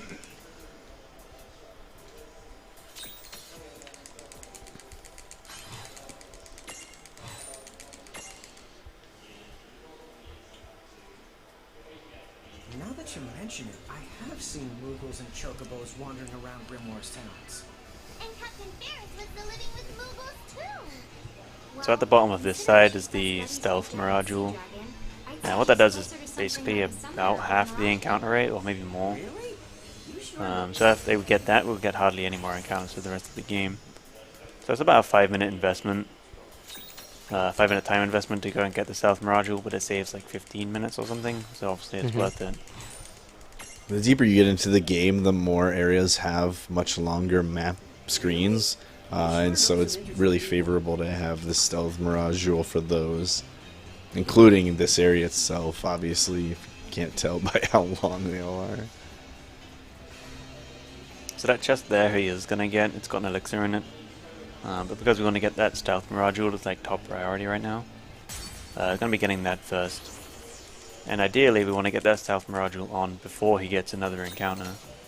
Because the effect of like reducing the encounter rate doesn't take place until he's either had an encounter or changed area. Yeah, it's always close whether I get encounter right before the chest or like right after that. So Right, yeah. we'll see. We have a $2 donation from InDragPack. You can thank me later, Kev. Money goes towards naming LTTP save file ICO. You're dead to me, Andy. Nice. So he's got the stealth mirage jewel on before he got the encounter, which is nice. And we didn't really explain the mirage jewels. Essentially, I don't think so. Like, they're basically just like passive abilities that you get, kind of like an accessory in a typical Final Fantasy.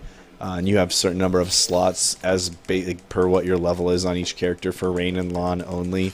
And the abilities are essentially just passive as long as you have those jewels equipped. They're not all passive, some of them are actually abilities that you can use.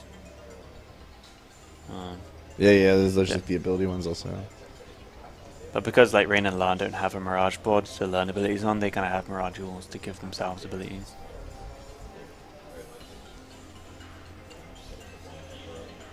So we got the shell mirage jewel earlier on from the Missile Giant, resist confusion mirage jewel from the Lucky Toad, and now stealth mirage jewel.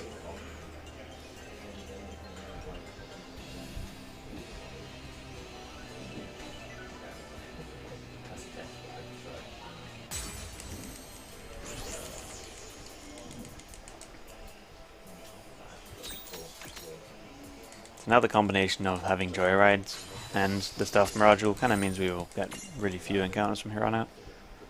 Except maybe in this area, because there's no screen resets to reset our encounter chance. So we'll still get a few in Big Bridge, but then after Big Bridge we won't see very many at all. The next dungeon we won't see any encounters, maybe one. I'm not 100% sure there will be another encounter in Big Bridge, because you have to like fight several things in this screen. True. Yeah, the Big Bridge has probably the worst mini game in any of the areas, in my opinion. Basically, you have to like jump over some crap.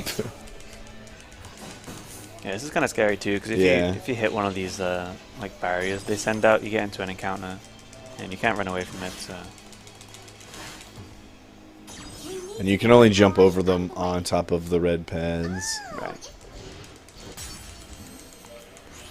You can also go on the left side here, and it's the same like Missile Giant pattern on the left side as it is the right side. But we go on the right side because there's more favorable items in the chests along the way. Victory! Most notably, there's some Earth Spell Stones you can pick up in one of the chests. Oh! Oh, an abstraction! I think I will need to take some classes in Lonese.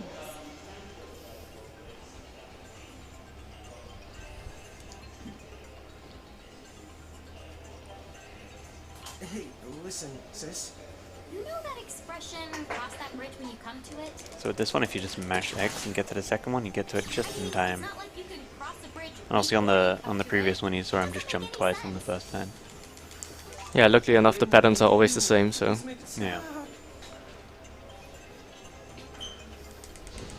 Pretty straightforward, but it is a little bit scary still, just because if you get an encounter, there's not really any option.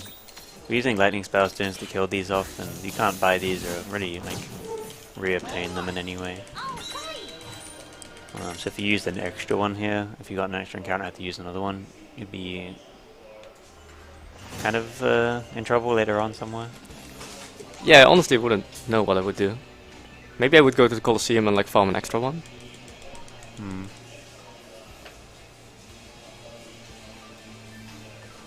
I think those are the only two ways you can get the spellstones, are getting them in chests and getting them as battle rewards.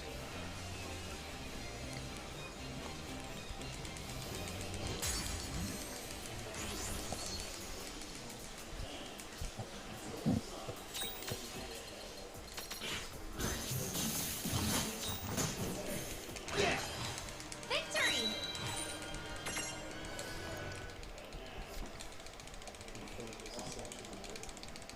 Now, naturally, since we're on the big bridge, we get to fight Gilgamesh. And they've been kind of teasing you with like a slow version of the greatest song ever the whole time you're traveling.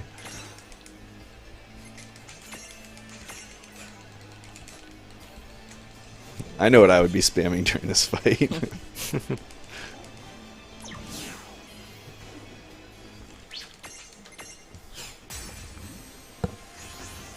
Take your time with this one, it's fine.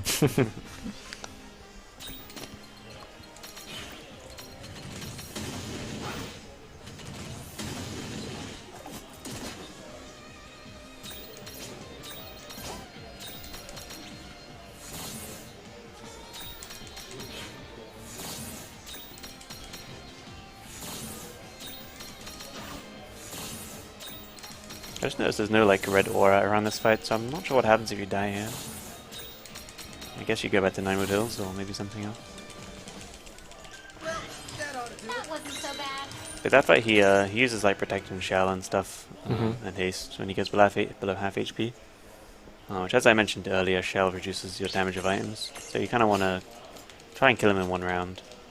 Yeah, the reason I did like the Fenrir menu before that fight was to get extra agility. Right. So you'll just like always kill him in one round.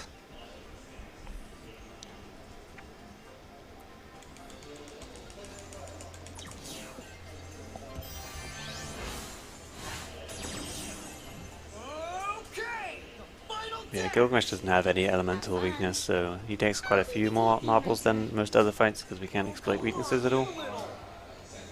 So he takes, I think, 9 damage items. But the next boss fight takes only 6 because it has a weakness that we can use.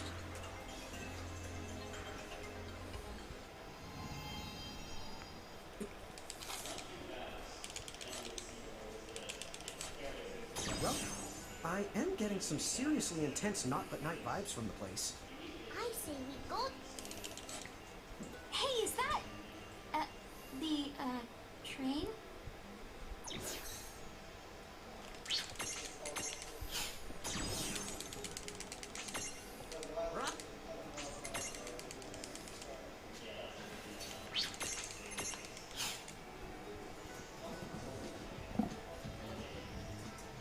Hey, hold up. I know. An anchor. The Federation must have controlled this place. Let's be careful. So this is Tome Town, kind of taken from the library from FF5. It's there's a few like references in here as well.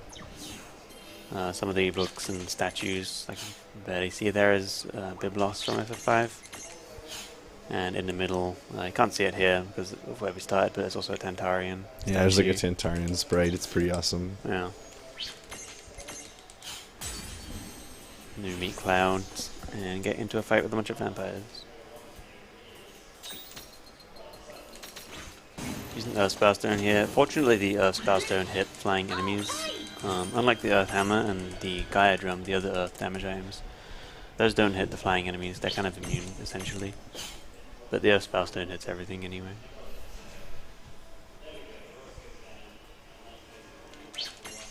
Because the Earth element is relatively weak, especially compared to the Water and Lightning Spell Stones we'll get, they're kind of more expendable.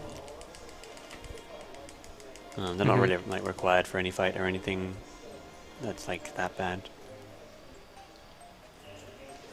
We have a $30 anonymous donation. Let's make this happen in honor of the best any of my personal favorite Final Fantasy characters of all time. Which I assume is Cloud. Thank you very much. Just look at all these definitely getting. So some of the more popular titles are referenced more than others naturally. FF7 gets quite a bit of love. Like earlier, we already had Nibelheim, even though it was really Midgar, and now we have the train graveyard And the Mega Reactor too. and the Maka reactor. Yeah. Hey, know what they call a locomotive with vampire fangs? Did you just ruin the joke? Yeah, you're gonna miss the second half of the line, probably. I'm more impressed he knows the word locomotive. Sorry for ruining the experience, chat. A choo-choo train. Because it's got fangs. Oh. Thanks that chew. I think I need a pillow to cry in.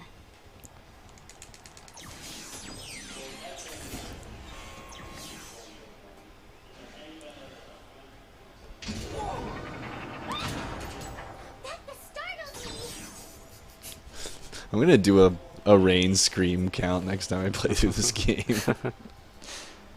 Does it include the repeated Oh, yeah, line? absolutely.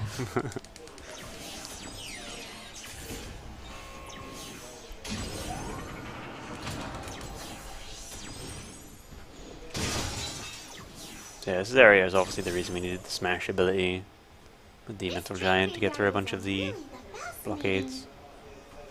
But if you kind of notice with how many steps he's taken without getting an encounter, like you can really see here how much the stealth Mirage really helps out, like a ton. Because this is quite a long area and it's pretty easy to get through unscathed.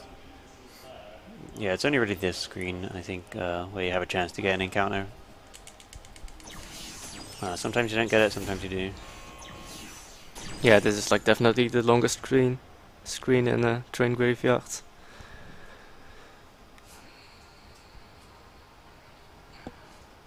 Gotta take a pretty long detour to get past that column.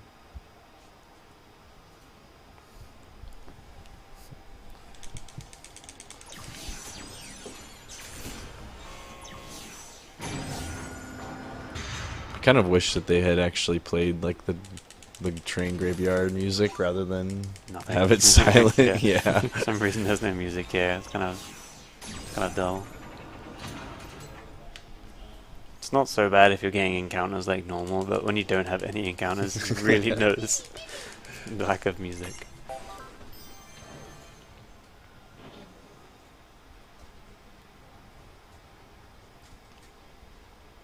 Let's see if he gets the encounter. Ooh, not this time. So he shouldn't get any encounters in this whole area. The whole dungeon. Which is pretty nice.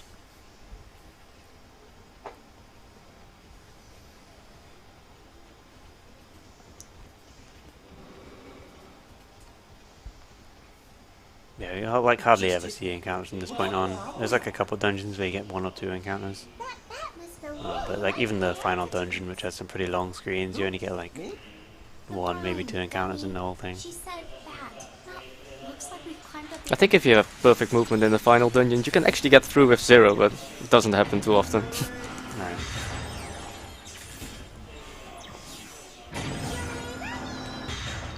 Either that, or we've sunk to a new low.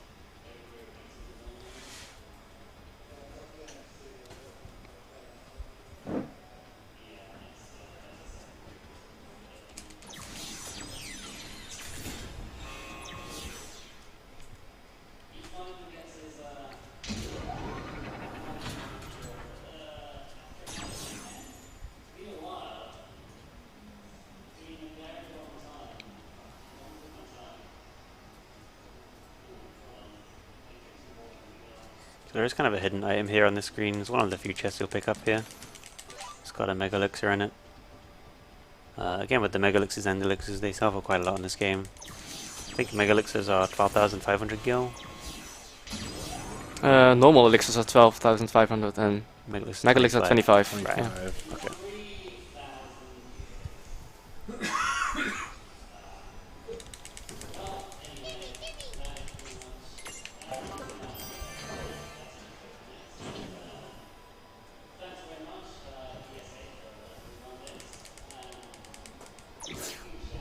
In this part, they do this really peculiar like party split up. Rain gets kidnapped by the vampire, and then you just chase her down with Lon. But then you're like rejoined. Yeah, she's in the half boss a fight screen anyway. later. It's kind of interesting in the speedrun because we want to make sure Lan has the joyride here, otherwise you'd have to run. Because you obviously lose Rain's mirages too.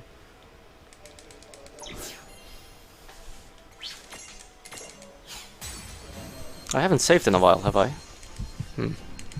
No. Should be That's fine. fine. I think last time you saved was before the sandworms.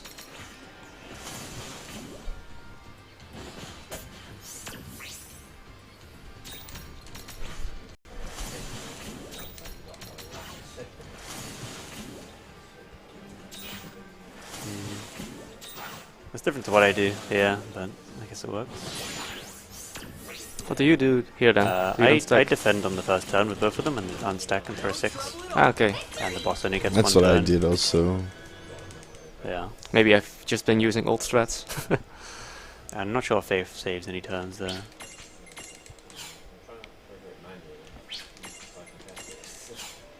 My guess is it's probably like plus or minus 10 seconds either way. Oh yeah, yeah. They're really short fights Yeah, regardless, yeah. so yeah.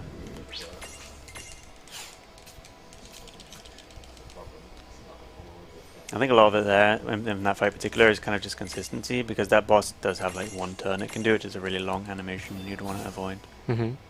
So you just kind of want to reduce the number of turns the boss gets in that case. Is that like a single target attack or is it a AoE? It's AoE, but it's pretty weak. Ah, okay. I don't think you have any chance of dying.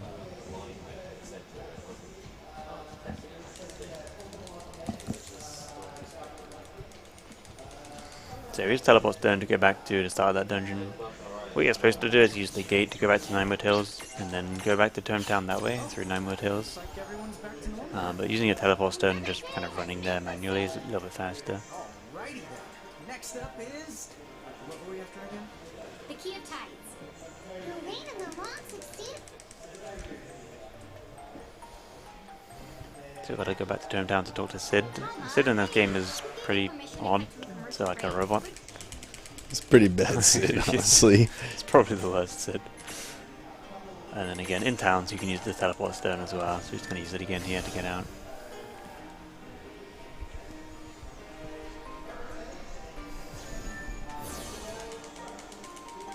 Oh, you can speed up that animation as well, by the way. Oh.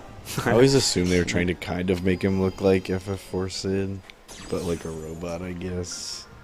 Yeah, I can see that. Huh? That's not the usual train whistle. Look over there. I think I see some lights that weren't there before. That's the North.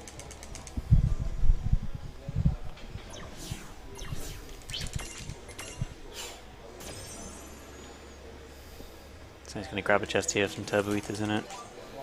Ethers at this point are going to be actually used, but later on. So we're going to start kind of collecting a bunch of high ethers, turbo ethers, and regular ethers. But they're not for selling anymore, they're going to be used later on. The kind of MP system, or AP as it's called in this game, is a little bit different from most other games. You get 12 AP when you're stacked, and it kind of regens over time for each turn you get. You interrupted it. I have no idea how to react to that, so I'm just gonna ignore you. Now, what do you say we You've ruined the laugh. Yeah, I know. I'm so disappointed in you. Should do the Titus laugh to make up for that. I'll pass. I think Sarah's pretty good at it now. Okay, So this is the next time where we kind of just have to okay. speak to a couple NPCs to progress the story. Asking around. He's just going to do the like a mini quest here. It's just a kind of collection quest. The NPC asks for 5 fish scales, and then you give those to him, and he gives you a dispel seed as a reward. There's quite a few of them throughout the game if you just want to pop on the fetch quests that they have. Yeah. Some of them have pretty good rewards, but that one's just super convenient. Is there also like a lot of white noise in your guys' headphone suddenly? No. Or am I the only one? It's like quite annoying. It started like half a minute ago.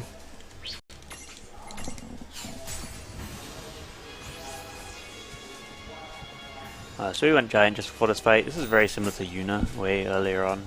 So another like suicide fight. But just by getting rid of his stacks, it kind of reduces the number of turns he gets and stuff. Makes it easier for Rain to die.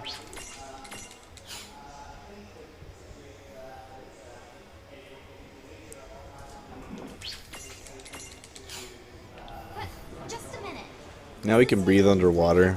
We're just gonna kind of swim around with Titus. You'll see these little like glowing gold specks in the water, and those are actually items you can pick up, and he'll just kind of pick them up as he descends into the depths.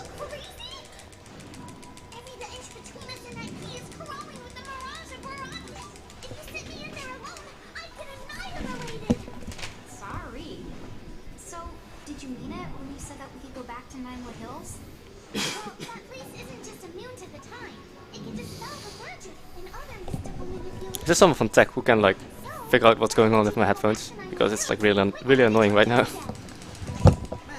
Let's just finish our dunk to the sunken temple. And wait, if we find the key, the change back. Oh, don't worry. Dr. Shantoto gave me the antidote to the curse. What a relief. I thought we'd end up stuck like this. Wait, did you say curse? Dude, yeah. I mean, curses are the doc's specialty.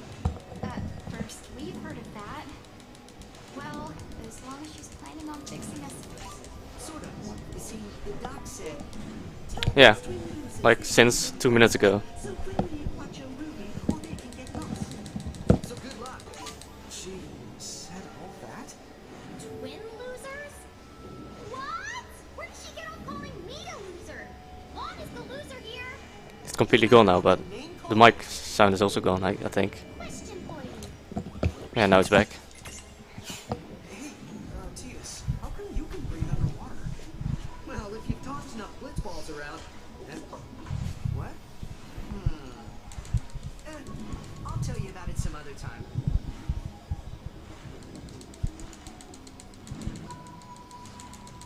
Hey, it's gone. Can you guys like say anything to test? Okay, that does it. It's like 500 degrees in here. Okay, thanks for fixing it. You forgot to squeal. Hey, there it is. Okay. So yeah, that was just a pretty long swim. Picked up like a bunch of different items along the way. Now we're at the Sunken Temple.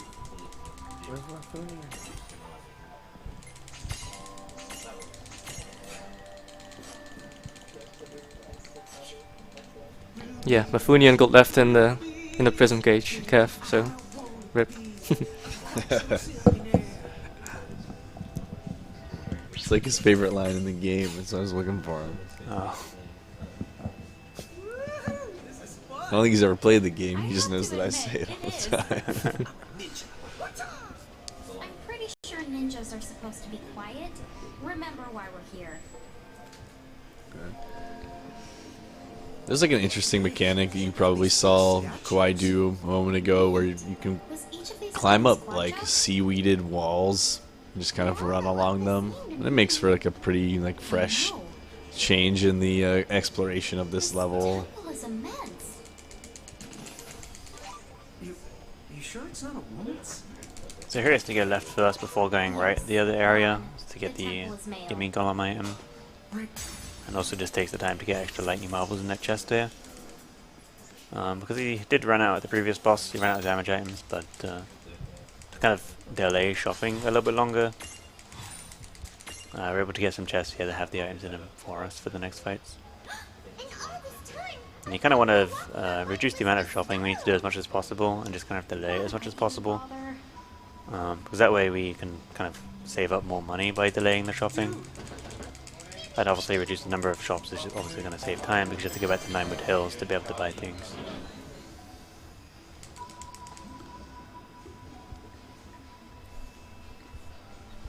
how long has it been the holding its breath? Please don't ask long questions. You know, as fun as it is to breathe water and walk on the bottom of the ocean, Well, there's a reason for it. That's a dialogue skip there. It's kind of a much more preemptive dialogue skip. It's not immediately obvious because the like the time where you actually need to have it skipped by is here. So, like if he didn't skip that dialogue, it would repeat again after the gimme column, and then by the time he gets to the end of the area, it would then repeat again. And it won't let you Yeah. transition the screen until the dialogue's completely done. Right.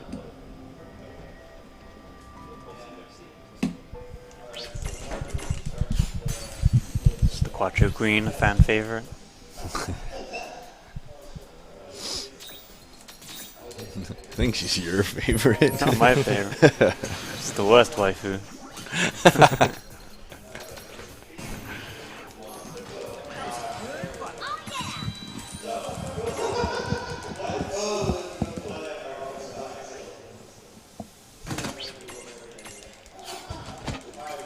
Let's track down those tomberries and hope they still have it. That's a pretty easy boss fight. The spell stone, because she's not really got any weaknesses. And the faith increases the damage of the spell stone.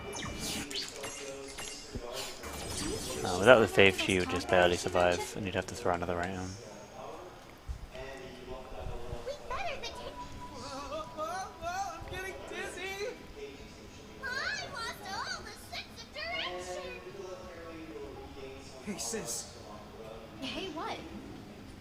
I don't think I'm moving forward anymore. Of course you're not moving forward. You're moving... This place is starting to look less and less like a temple. Is it still a man's? You're gonna save here then, Yeah. since you haven't saved in a while. Yes, that must be it.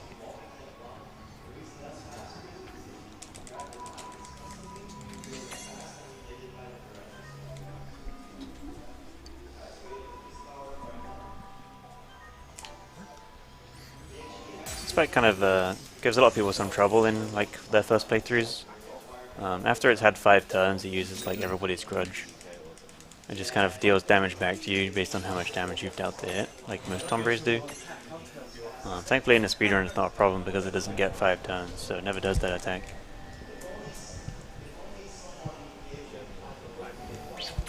Which is really good, because if it was like randomly using it, then it would be quite a big problem, but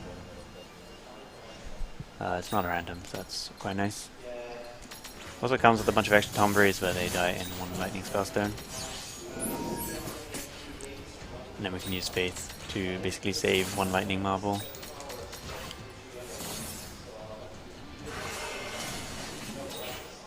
The reason we target Rain is because she gets way more turns than Lan does, so she's going to be kind of hasted in Faith quite a bit in upcoming fights.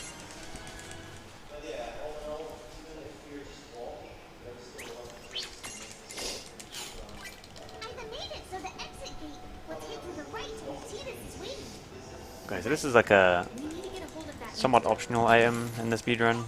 It's kind of up to the runner whether they get it or not. It's called 2 Holy Torches. They're basically just an AoE dispel ability. There's no ability in the game that you can use that actually is AoE dispel. We got the dispel seed earlier, which is a single target dispel. The catch of that is obviously a single target, but also anyone can use the Holy Torch, but if it's dispel, then it has to be that character that's using it.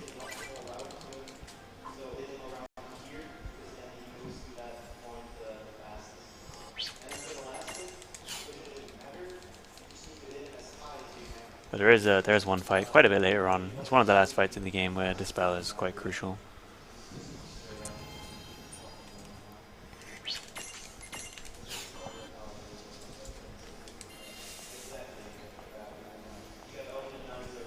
So again, switch the giant form temporarily just to run around a little bit faster when you can't use Joyride. Crazy, like collapsed, right? And now it's time to do the pretty big shop. So we haven't gone shopping for a while, so we saved up a bunch of elixirs and mega elixirs, mega phoenixes and everything to be able to sell and be able to buy a bunch of items. Because most of the boss fights in the game, or pretty much every boss fight in the game, gives you mega phoenixes as a drop. And usually a lot more than 1 too. Sometimes you get like 4 or 5 mega phoenixes for a fight. So they definitely add up, and they sell for I think 2,500 each. Yeah. We've got 7 Mega Phoenixes here. We'll get more and more later. And then sell the elixirs and Mega Elixirs he's picked up along the way.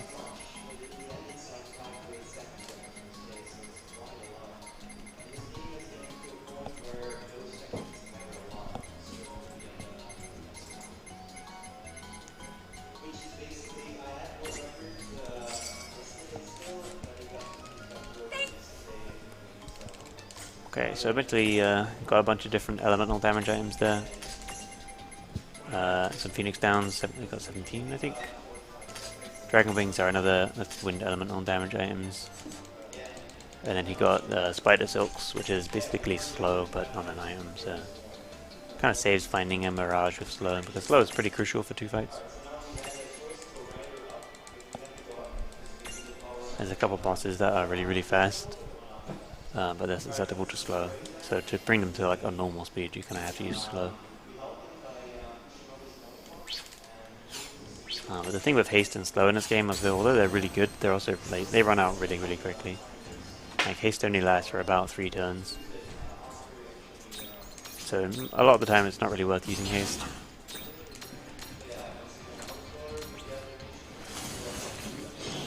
Except in the case of the Black Joker Chick, because that's like a permanent unstacked haste, so that's obviously really powerful. And you can probably see the effect on this fight of the unstacked haste properly, because this fight's fairly long.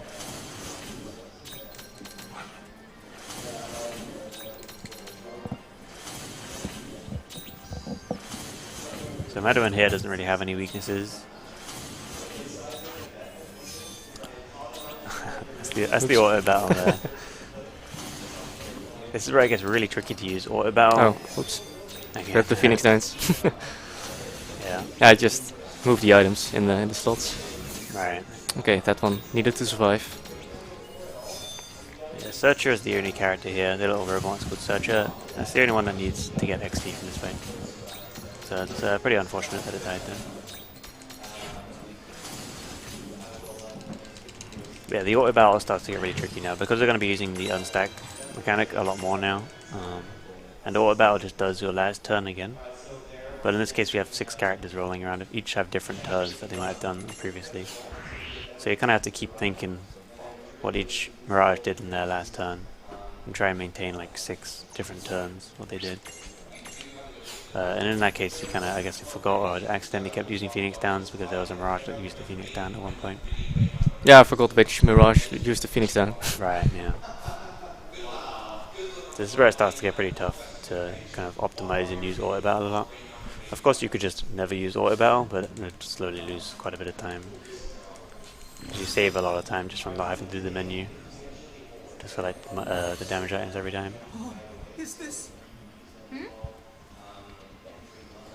So this is the Crystal Tower from FF3. Pretty long dungeon. There's going to be 3 chests in total that we pick up here. And there's going to be a couple puzzle switches as well that we have to do.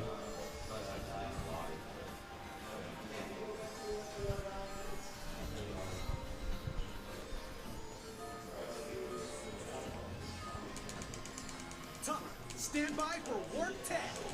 Roger the Wilco! Standing by!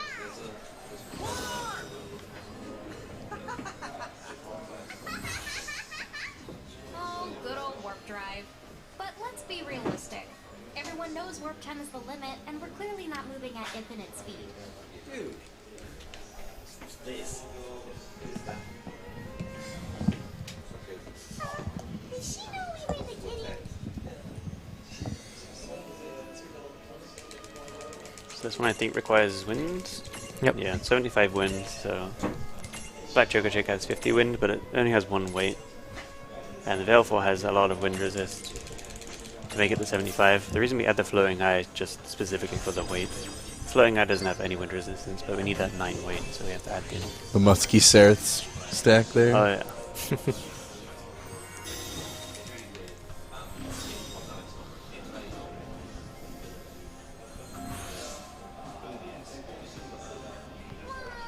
Are we there yet? Because I think my legs are about to fall off. I hear you. I'm about ready to. I guess it's worth mentioning as well. I think we think the Japanese voice acting is a little bit faster because occasionally, sometimes you have to listen to some dialogue at the end of an area, or just when you use an item. Sometimes you have to listen to some dialogue or whatever. So I guess that means she isn't upset at me.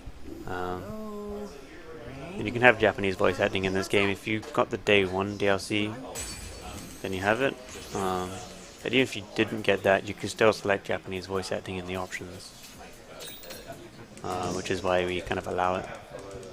Because it lets you select it, it just doesn't play any voice acting, but the game still plays as if there is voices playing, it just doesn't have it downloaded, I guess.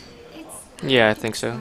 So it's kind of weird. You just basically play the game without any voices. It's pretty boring, I guess. Especially Train Graveyard, because it's like it's quiet and there's no talking. It's just awful. But yeah, in this game we like banned all the DLC, so we won't be using the Sora medallion or Balthier's medallion, never added to the game, or Sephiroth or any other Day 1 stuff. We do allow the Japanese voice acting just because you can select it even if you don't have it. Then I'm just tired. But for the purposes of the marathon, I guess we're using English. Mm-hmm. Okay, I'm just sticky. Do you smash for this elixir here? If you're sticky, then would you glue your mouth shut permanently? Pretty nice to get an elixir. Yeah. When I did my platinum trophy, that was the last chest I had to get for all chests. It's the worst. So now I always remember it's there. Never forget.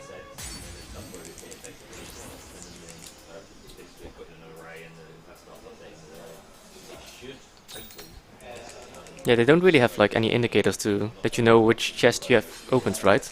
Or is there like a thing on the map? It doesn't tell you anything about which chest you have or how many left or anything. Yeah. It's a really pretty awful trophy. Unfortunately, nobody's trying to rat out any kind of platinum or 100% Mirage manual category or anything yet. I think Platinum would take forever with filling out all the Mirage grids. Yeah, I need to master like 100 Mirages or something. It's a pretty long grind. I think 100% Mirage manual would be pretty cool, because then you just have to imprison everything. And it's, Yeah, I think that's that'd be doable. That's what I was saying a couple months ago whenever someone talked about it. I think that would be like the most feasible option. yeah. Be really interesting to see which Mirages then to use for which bosses and stuff. You'd have a lot of options.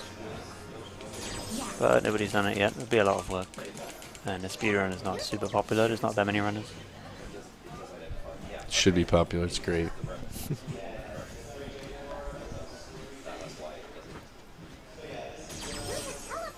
It's not a particularly difficult speedrun either. It's pretty easy to pick up and play this game.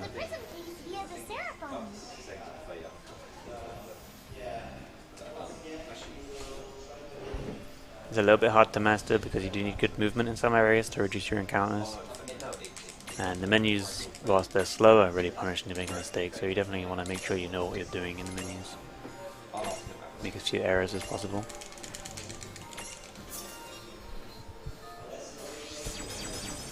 Oh wait, you don't even need the golden frog here? No. Oh, okay. I normally use it here, but for some reason I didn't select it. Yeah, that's why I do Okay. the menuing when you before the Okay. visit prison. Makes sense. Am I gonna get the encounter? No. This is a forced encounter here with the Kuza kit. You kind of run into it, like the Cerberus earlier on, you just run into it. If you're unlucky, you'll get a random encounter just before it. But in this case, we got to the fight, the mandatory fight just before. When I say mandatory, you can escape it and just run past, but it still makes you fight it.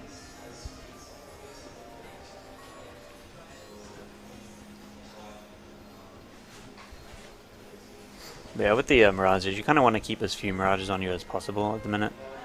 Because that's going to make the switches a little bit faster in some cases. Like, you want to have less options when you're trying to choose the Mirage you want for the switches.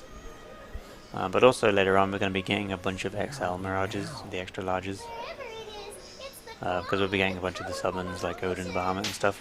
I can feel it too. And if you have empty slots in your like inventory, I guess, then you'll just get the XL straight away. But if you have a full, then it'll ask you if you want to send it to the prism case, which is like the Pokemon box. And just getting the extra dialogue and the extra dialogue options of where you want to send it takes a little bit extra time, so you kind of want to have as few on you as possible, so you just kind of get the Mirage straight away without any questions.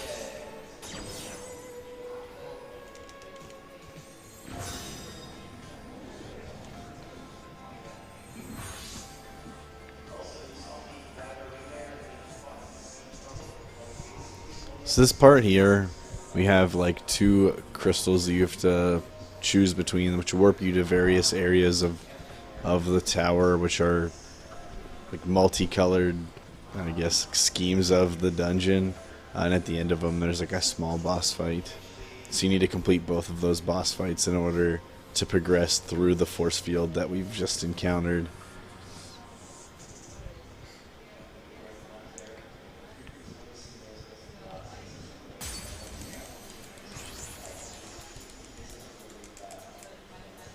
Ambush. I think that's your first one. Yeah. It's not that bad. Yeah, thankfully in this game ambushes aren't scary at all. There are ways to prevent them, I think, with certain mirages, but it's not worth it at all to go out of your way for it.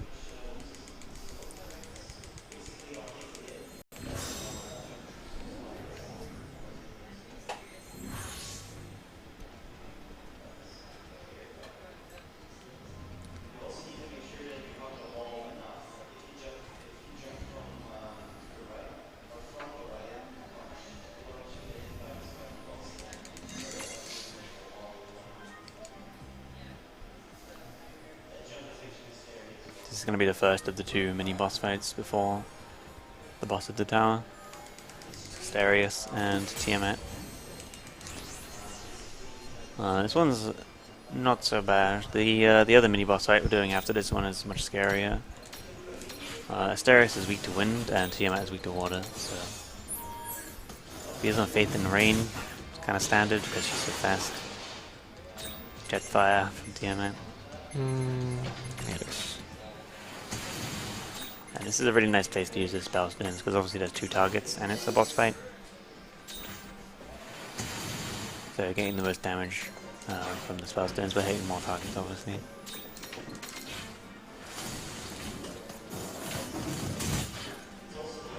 So I was kind of fortunate there that Lan didn't get hit. And he should be dead now. Asterius is really, really slow, but does hit really hard.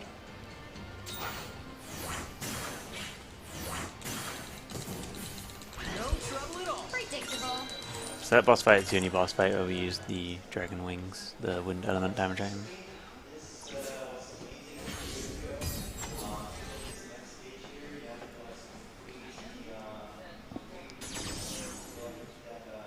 And now we'll be going to the other side, which is Kraken and Bua boss fight. Which is quite a bit scarier. They have some really powerful abilities. Probably now that I say that, it's probably going to be really easy and I'm not going to do anything threatening. Or you just jinxed it. Maybe. If anything bad happens, it's obviously Sarah's fault now. Well, they also have like a move that can inflict slow, and that's the major issue if it happens. Yeah. It's kind of one of the few fights in the game where you can die and it not be your fault. Or there's like nothing you can do about it.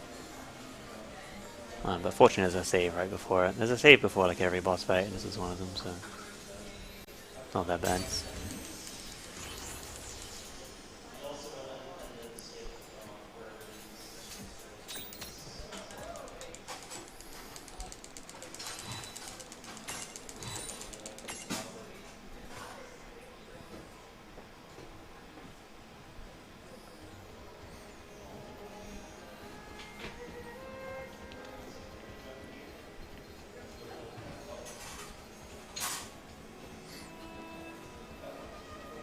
Yeah, to come back shortly to a thing you said earlier, very few people run this game, even though it's a really good game, and at the moment it's very cheap on Amazon, so give this a go if you think you'll enjoy it. It's like a mix of Pokemon and classic Final Fantasy. I think we make up like half of the leaderboard in this room. And the Final Fantasy community is great. If you need any help, notes, or whatever, we're very welcoming to new people. So if you want to get into speedrunning, this might be your game.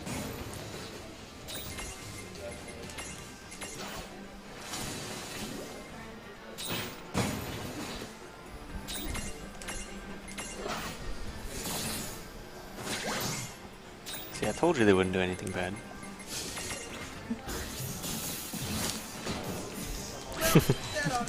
That can go really wrong. If they use slow, like how I said, or if they use like Volterga, it does a lot of damage. Yeah, well, the guy's like 50% of your HP. Yeah. Hits pretty hard.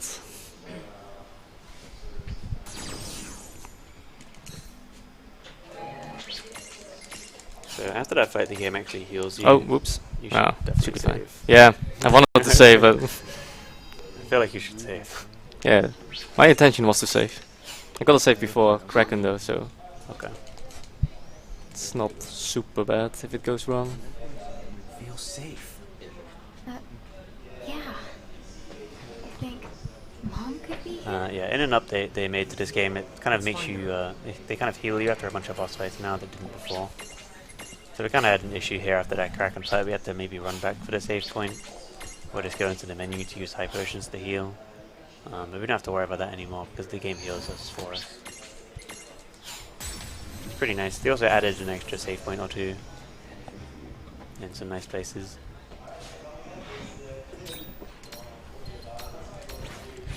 This fight's definitely one of the tougher fights casually because you're not really prepared to have to account for the speed with which you have to compete. The Spider Silks make the fight pretty doable, but obviously as like a casual first-time player, you might not anticipate that at all. Yeah. This is the one of the two fights where we need to use the Spider Silk as well. The thing that I think that they do to help you out is if you do use like the scan ability and look at his resistances and see that slow is like the only thing that he's able to get hit with, it's kind of like telling you should be using slow on him. Yeah, you can use Libra on like anything in this game, and casually you pretty much always use Libra on pretty much every enemy you see. Because exploiting the elemental weaknesses is like a huge part of this game. And you kind of need to do it for a number of the enemies to identify what their prism tunity is also, 'cause some of them are really obscure like we mentioned earlier. Yeah, sometimes it's like inflict dark status on them or Yeah. something you'd like never guess. Or like the critical hit. Yeah. So here we're gonna try and prioritize keeping the Black Joker Chick alive and keeping the Stalker and reflect on something. Ideally the Black Joker Chick itself. So now Brandalis has a lot of different AoE effects. If he uses the Earth attack, then Velfor will survive. If he uses Tsunami, then the Black Joker Chick will survive because it'll get affected. Same with Blaze. And the Ice attack as well, I forget what it's called. I think Fenrir can also survive the Earth attack if it's full HP. And Velfor should survive Whirlwind because it's got wind resistance. Yeah, this is like kind of scary because everyone's unstacked and just like able to get one shot by things. With Stalker and up on the Red Joker Chick. And with Velfor alive as well, you're pretty much safe to everything. And the other tricky part is keeping the slow maintained for the whole fight as well, because the slow falls off pretty quickly. You kind of have to use it like every turn, almost. Which is why you got 10 Spider Silks, even though there's only 2 fights we'll use it for.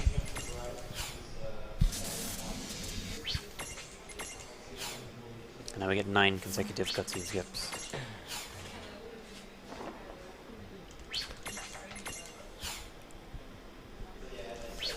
There's some things that happen. Oh yeah, some plot. Some stuff. More anime.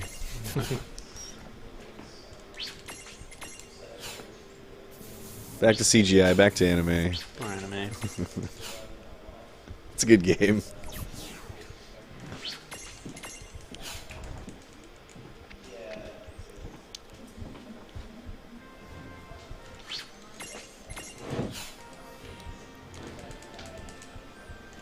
So now we get to their like base of operations, which we discover is the like, Balam Garden. And Lon and Rain kind of figure out like their personal past and history, I guess.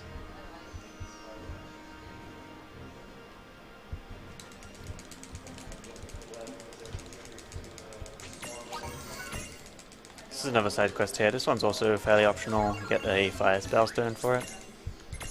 Again, spellstones are really nice as we've seen, but nothing is particularly weak to fire. It's just kind of a bad element in this game. But the damage is still kind of nice for like boss fights or enemies that just don't have any weakness. Definitely still useful.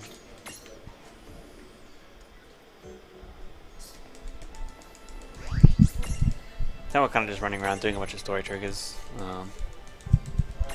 That was kind of like a pretty big event in the story, so there's a lot of like story stuff going on now after that.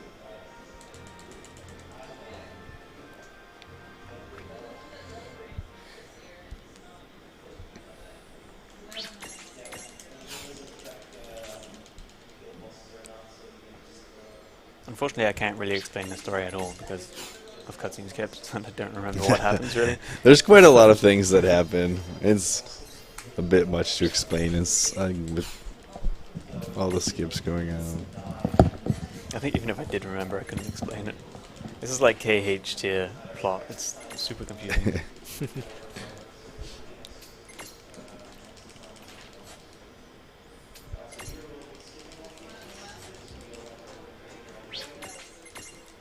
There is a lot of lore to this though. A lot of it goes kind of unexplained and it's in like the optional character like info things you can read.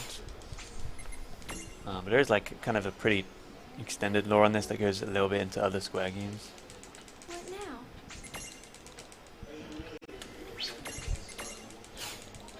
So now we're going to get the champion medals. I'm not sure which one he's going to get. Probably either Titus or Warrior of Light. Yeah, Titus. So each one you use has a different effect. Titus's give you evasion, like evasion up for the rest of the fight. And that stacks, so if you use Titus like 3 times then you get 3 stacks of an evasion increase. You can also get Warrior of Light, which is defense. It's kind of just up to the run which one they get. I get Warrior of Light just because it's personally just like a little bit faster than menu. What now? But do you get a 1-star champion medal? There are 2-star champion medals as well, which are a little bit stronger. They do about 1.5 times the damage of a 1-star, but cost 2 stars instead. But since in a fairly recent patch they let you skip the cutscenes now from the champion medals, we just used a 1-star champion medal 3 times in a fight later on. When we used to use a 2-star and a 1-star to try and cut down on the time. Right now, he just like heard the lore from Seraphi that there is like essentially these enemies that are like causing mischief in several of the cities that we've already visited, and a number of them are accompanied with a forced minigame. Fortunately, almost all of them you don't actually have to complete the minigame. You can usually just start and then quit out of all of them or lose on purpose. There's only one that it's actually faster to win the minigame, and it's really hard to win the minigame. It's actually not faster, I found out. Really? If you win that minigame, you get an extra cutscene to skip. If you lose, you don't get a cutscene. So it's still actually faster to lose. Fair enough. I just do it for the swag. If you can. If you It's can. like impossibly hard. Exactly. I guess you could win on accident too. You just got Yeah, unlucky. yeah, that's usually what happens. Okay, so this one's actually going to be a fight. The 2 fights here are basically identical, except one has more HP. It's just going to be a case of hasting and faithing Rain. And then using, I think this one's 5 lightning marbles. Yeah, this one's 5. And the other one is 9. That's another thing that you can point out about the items that do elemental damage. They are not affected by Reflect. So if you saw that enemy cast Reflect, the items are able to bypass that anyway, even though it's elemental. Yeah, it's affected by Shell, but not Reflect, which is pretty fortunate. Yeah.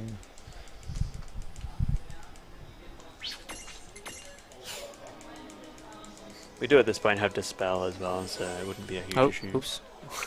Just be an inconvenience. Oh yeah. I wanted to touch the save point, not the door.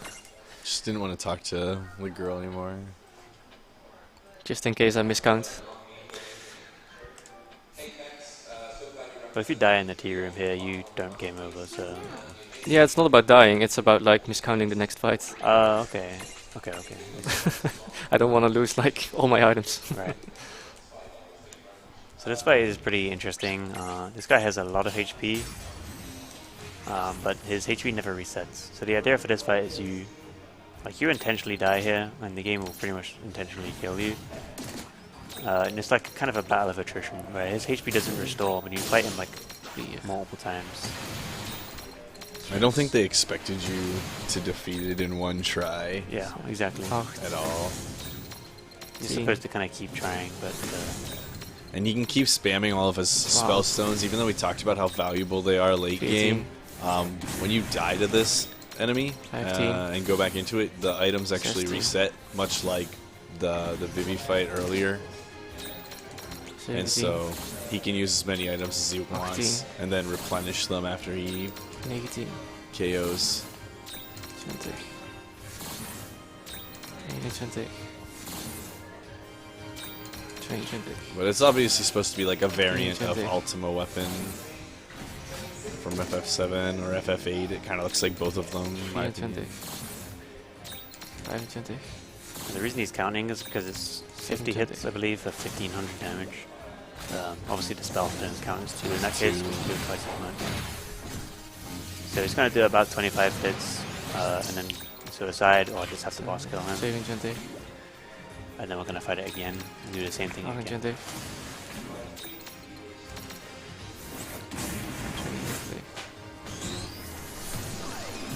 think that was 32. You think? I think. It's kind of tricky to count and keep doing the menu as yeah. well at the same time. You have to keep changing so many items. So I'm going to go again. This time he's not going to kill it still because he still wants to get his items back. So he's going to use all the spell stones again and then suicide at around 48 or 49. Whatever he's comfortable with. Like I said, you don't want to miscount. If you kill it here, you lose your items. So he's going to be using all his items again and then suiciding. And then the third time we fight it, it'll be on like 1 HP.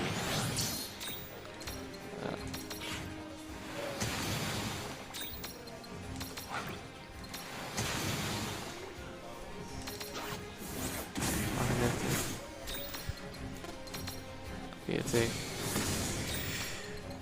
42. 43. You kind of want to save one spell stone to suicide with as well. So that's grind them all in case he doesn't use ultimate.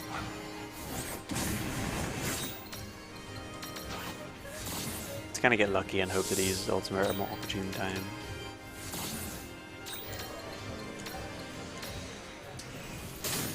That was pretty early, I think, but okay. How many did you count to? It's 48, Okay. I think. Because I got to like 32 the first time, so that's maybe why it seemed like a short battle the second time. Personally, I just suicide when the HP bar is empty, because then it's 2 more. When it's like a completely black bar, it's 2 more hits. I don't bother counting anymore.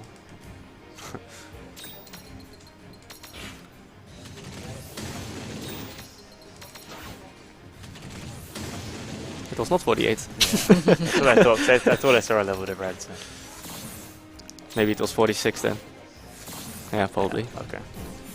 That's still not too bad. Use an extra couple of lightning marbles, not the end of the world. I think one of my mirages might have died before it got to throw Oh yeah. a spellstone. Or maybe I'm just bad at counting. What now?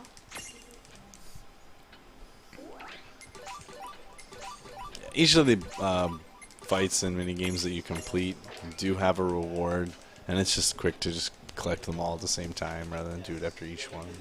It's not like you need them anyway at the moment. Yeah, you also get a drop from some of them, like that Super Ultima got an elixir drop, which is nice. The drops are like fixed. There's no random drops from boss fights. Not that I'm aware of, anyway. The famous minigame. Okay, Rain. Don't let me down. Oh, jukes. Oh, rip.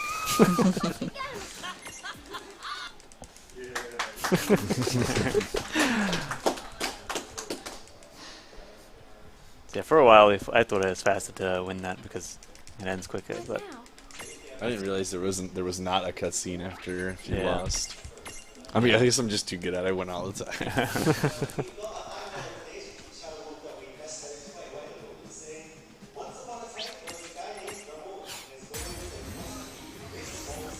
so this one's the same as the like Omega fight before a second ago, except 9 lightning marbles instead of 5. Despite that other fight looking like Omega, it's like not really. It's like super easy. Because Omega is just a mirage you can use like any other. It's not really anything special.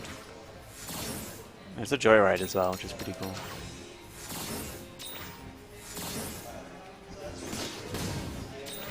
If you're really unlucky, you can die to this fight as well.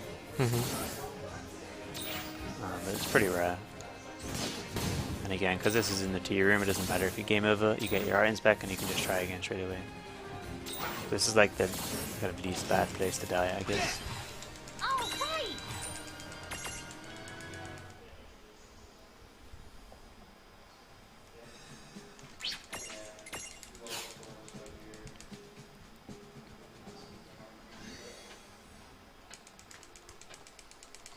Okay, so there's one more to do, it's just one more mini game.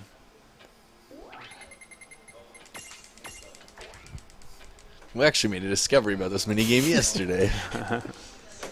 So typically you just, like I said, you can just fold or lose all the minigames intentionally. In this one, I challenged Kawai to actually play the minigame, and we discovered that if you actually win the minigame, you get an additional fight. Which kind of ruins everything. I'll beat you next time, for sure. Yeah, the idea is to fire the blitz balls and hit the iron unders in the sky. But for whatever reason, I guess if you win, you have to fight them. But if you lose, you don't have to fight them. Kind of backwards, to be honest.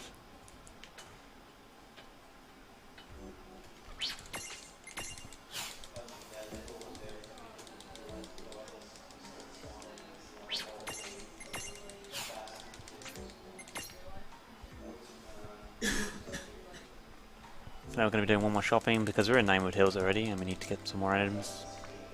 Got a bunch of stuff to sell.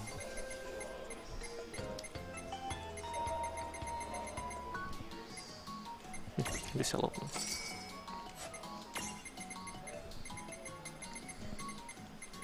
And the shopping in this game is actually really hard to memorize because it's always pretty much the same items.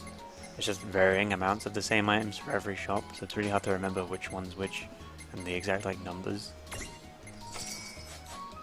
Makes it quite tricky.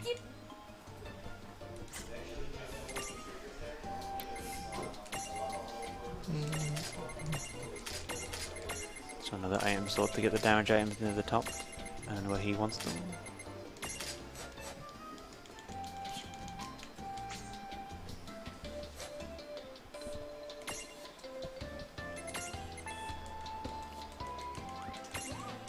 So now we're going to that town we unlocked the fast travel for earlier before Nibelheim. So if you didn't have this, you would have to go to Nibelheim and then run here. So, the building in the center of town is the cathedral. It also wouldn't tell you where to go, Cathedral? which just kind of throws you off. If you just, for whatever reason, skip this town, it wouldn't like show you any marker for where to go next, because you haven't been here. If you're not sure you're strong enough yet, I think you...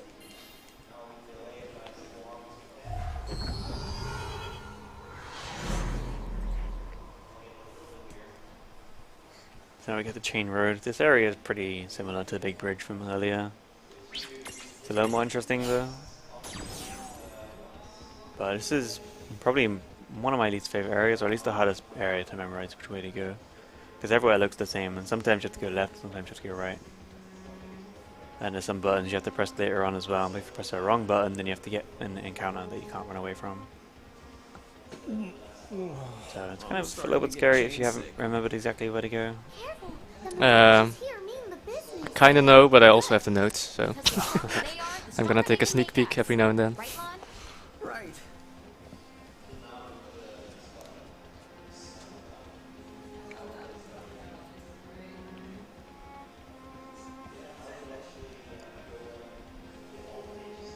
Yeah, I definitely get confused here all the time. Mhm. Obviously, the first screen is super easy. You just go Yeah. on. Even when I would do runs and have my notes, I'd still screw it up. I hope we catch up to win in time. Because like the one thing that's kind of confusing for me is like when you do some of the warps, the camera will change completely, Mhm. and so it'll like flip, and so then you like forget which way you were just going because the camera's rotated.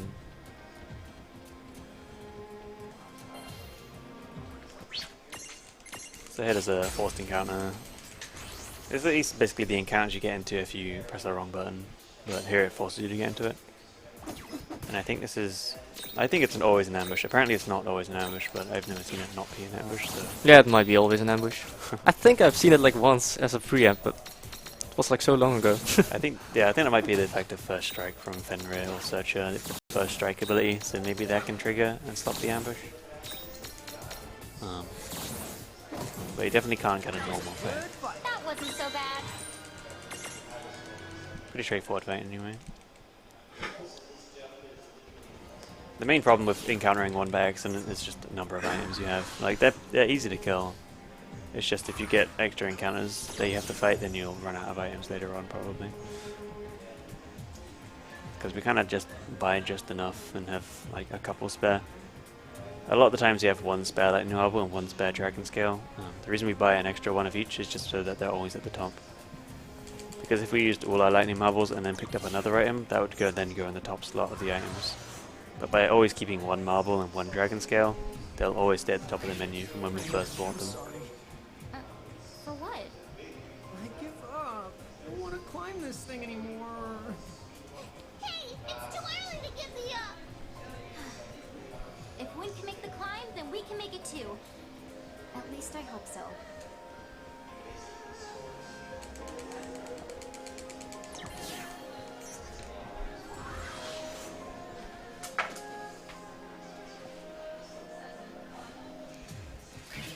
Can you tell us more about the X9 Knights? They're no good nefarious enemies who want to fill...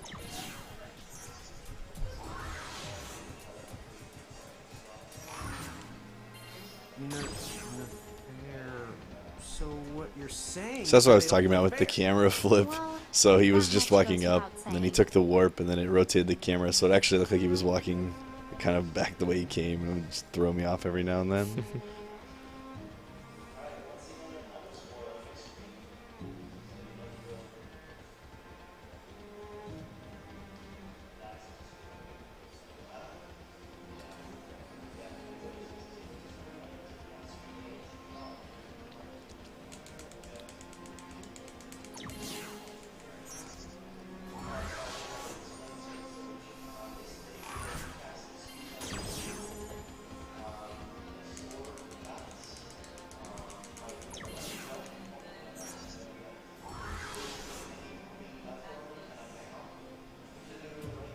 Well, we beat him once.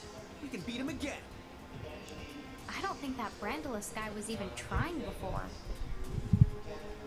Well, so what? I wasn't trying either. Thanks, Lon. That's the good to know. Yeah, very encouraging. Hey, what can I say? So even though there's like an hour left of the run, we're actually coming up to the last dungeon of the game at this point. After this, next dungeon is pretty much just a boss rush. Tell A us, really long do boss you know rush anything else about those three heralds? to beat the game. Nothing the first hand. Obviously there's some cutscenes and other stuff in between, but with skipping cutscenes, there's not much They have the lots of members. dungeon crawling after this.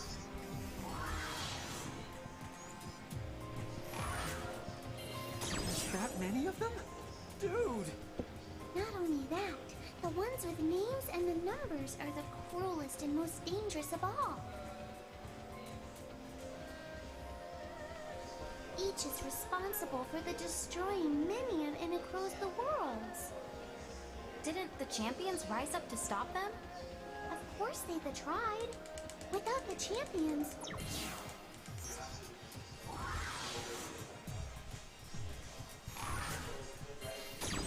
Wait, don't all... They sure do.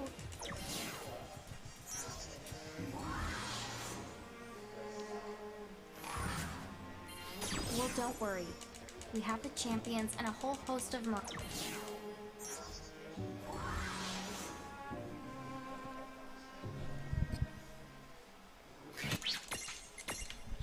This silence is giving me the heebie-jeebies.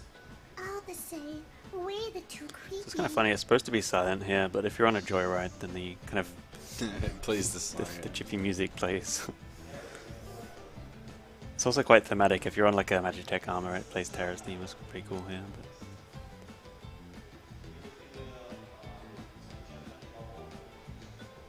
being on Fender is just kind of ruins the mood a bit. It's like a jungle beat. Like the Chocobo theme is pretty bad too.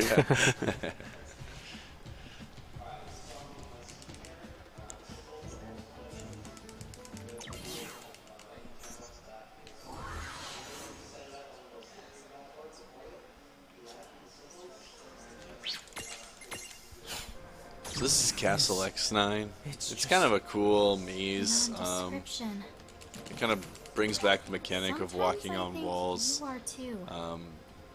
which makes it kind of difficult to navigate the first time, but it's definitely one of the cooler looking and more interestingly designed dungeons. Remember, we're probably inside the one of the Herald's thresholds, if not all three. Fresh what? Don't even pretend you forgot what that is. So, we're already inside the danger zone? I think so. They're just like this. Wait, but that means if we go kaput... I might. So a lot of the screens in this dungeon are just Thresholds like are long more enough to than be able to just get through without barriers, getting an aren't encounter. they? And a lot of this is just simply More like a powerful force. kind of risk reward or just a Inside trade-off which of the like world's rules can be the bent picking and up which great chests beasts you before. need while still avoiding getting an encounter on the So, screen. Whenever we step through a threshold, So a lot of the chests are we're a little bit out of the way, stepping like this one, inside but we can just kind of barely That's get those right. turbo ethers without I knew it wouldn't getting an take encounter long going for on to the you next to screen. understand. But for someone to create a world this physical, this real inside their threshold, they would have to expend a tremendous amount of energy. Because we've got those not two just turbo anyone. ethers, that chest, I don't Oh. get this. all that Okay. soul But crystal that Yeah. usually here. causes an encounter for me. Okay. Well. It's like a small distance thing, but Right. Yeah, it's Yeah, kind of It's, close. yeah. Probably doing the, It's okay, Lon. Well, whatever form a threshold takes, we know how they work in general, so at least we'll be ready. That's the right. And you may not have noticed, but both of why are there So so yeah, there's many a lot of really bosses like kind of here? lucrative chests Doesn't here the you can pick up Federation that worry about sharing a castle with them? are just kind of nice Some to have, know, I whether it's doubt extra it. money or After extra all, ethers a and wolf knows things. better than to bear his fangs out of But the a lot of them will just cause an Don't extra just take a encounter chance or against the King of Bahamut. Oh, It's just this is the gonna same cause an with encounter. them. encounter. That feels You should be fine. fundamentally the Nah, different I'm gonna than get it the here. two heralds. You'll be fine. See? I lied. I jinxed it. Rip.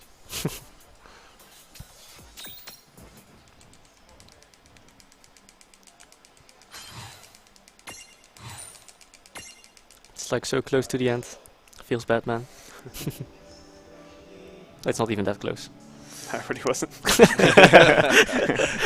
think you would have got it anyway. The X9 Knight's threshold is to the strong.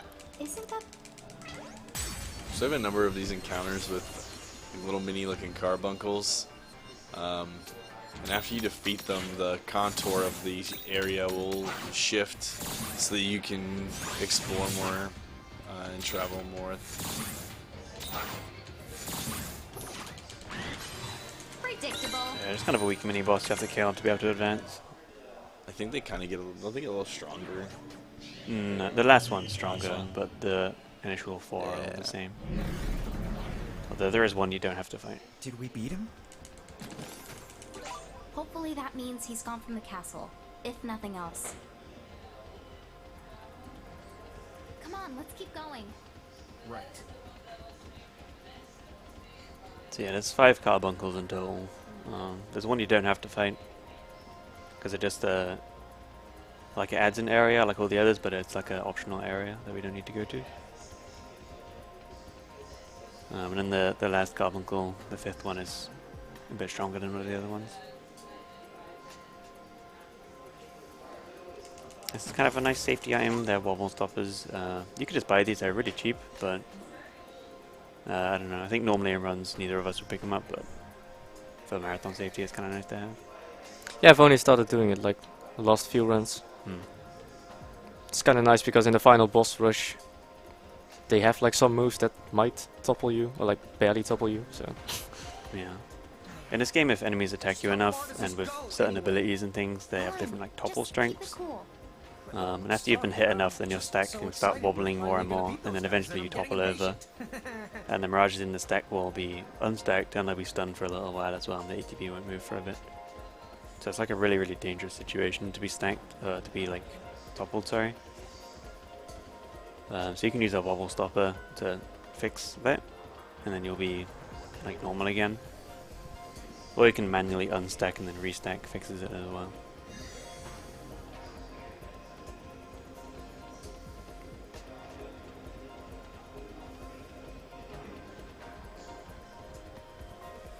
Yeah, like I said, there's some scary boss fights at the end that can definitely topple you, and it's definitely pretty bad if it happens.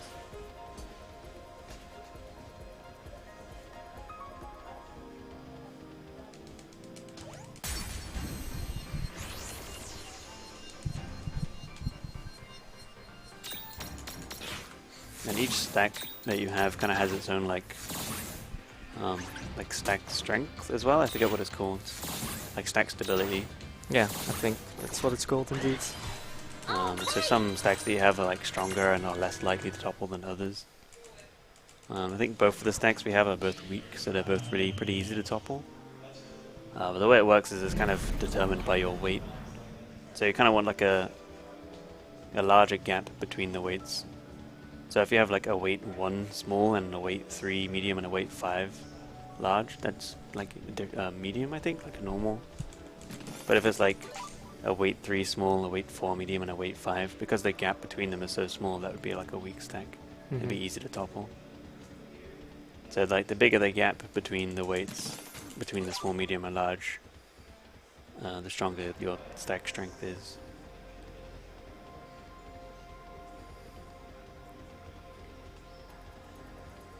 But it's not really something we work around on really utilize in the speedrun at all. Just because our like elemental resistances are kind of more important. Oh yeah, this place is the best. And also we don't really want to imprison any extra mirages than we already need to. Kind of want to rely on encountering as few mirages as possible. And also it takes extra time, of course, to get more.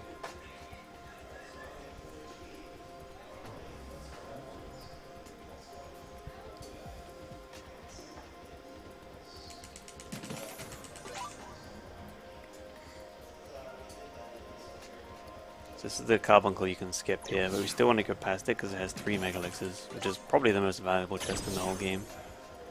Because that's 75,000 gil right there. Yeah, definitely.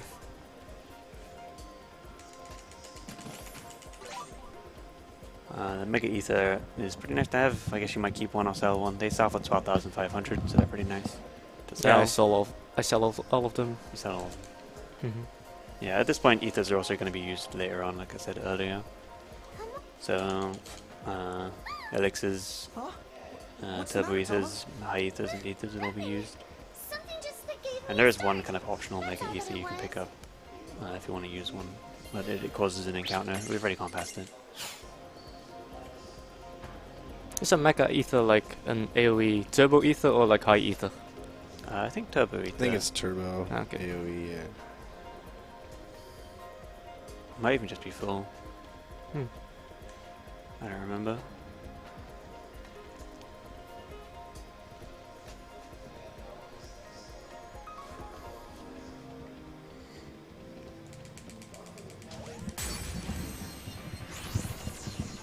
So there's one thing in these carbuncle fights that makes them a bit random. Normally they take 4 lightning marbles to kill, but they can sometimes use Drain. And if they use Drain, then it will take an extra lightning marble to kill it, because obviously it heals a little bit. I don't think we saw that, which is good. Usually not an issue, but if it happens multiple times, you might have item problems, like running out of items. Mm-hmm. But it's pretty rare they use Drain. I've only seen it once.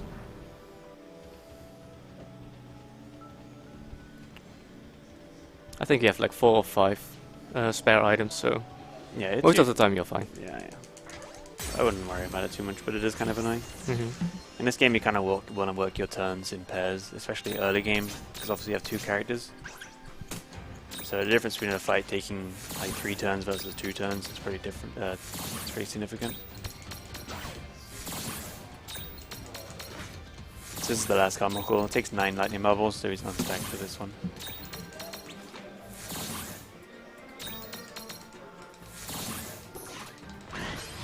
Good job. Because when it takes more than 6 items, it's faster to unstack if you can.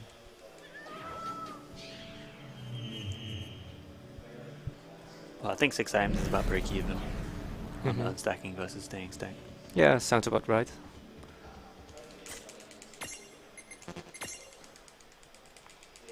Now he's going to be using the Dispel Seed he got earlier, as well as the Haste Mirage Rule, which is basically makes Lan be able to have haste.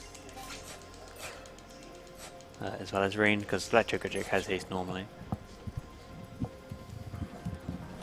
So now Lan stack has haste. Did you equip the Mirage Rule? No, I only equip it like when I do the Colosseum thing. Okay. Don't need it for this fight, usually. Was that save point always there? That was added in a patch. Okay. I do not remember that. That's a really nice save point they added for sure. Yeah. Because before you had to take the You crystal take to the the back to the warp start of the back, dungeon, yeah. and then save and then go back. And again, they had to like awkwardly heal as well, like open the menu to use potions to heal, because you couldn't just touch a save point. That was a really nice one they added in the update. Okay, so this fight's one of the reasons we got the Holy Torches earlier. It's like an AoE dispel, because the Golden Knight on the right is always going to use the Magic Shield on his first turn. That applies Protect and Shell. And Shell affects items. So now we're going to wait for Lan's turn again to use the Holy Torches. That dispel both of them. And then we're going to be killing the Plumed Knight first on the left, because she's weak to water. And the Golden Knight doesn't have any weakness that we can exploit. So again, using Spellstones because they're AoE, and this is one of the few boss fights that are kind of difficult, and there's actually 2 of them, so you gain double damage basically. So taking out the one that's weak first.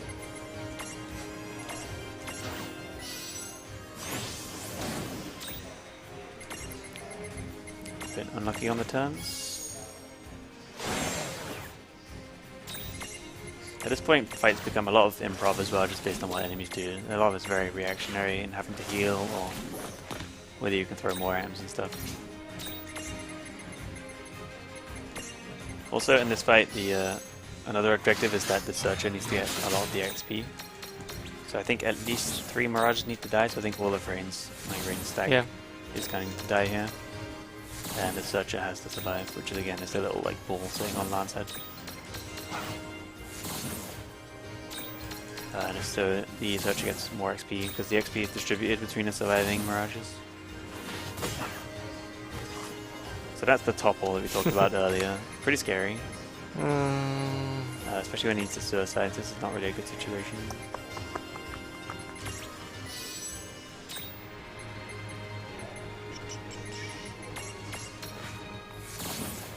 If he uses Blade Dance next, you might be in trouble. Yeah, I need to stack before that. I think I'm able to get a turn. Searcher might get a turn, just about, yeah. It's also confusing to like see all these names here. Yeah, I'm confused too. Okay, good job. That Rain still needs to die, unfortunately. You're kind of just hoping that the boss hits them, which he hasn't yet. Okay. Should be able to throw one more. Yeah. I just have to kill them off manually, which is a bit slow.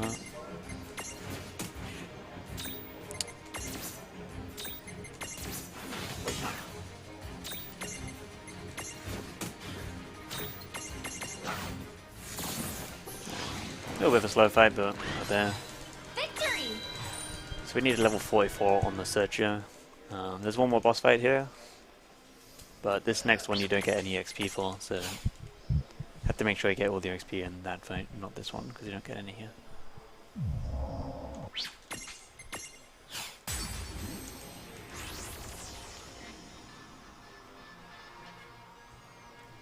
So this is the second fight you want to use the Spider Silks for. You okay? Just like Brandidus, he's really fast here.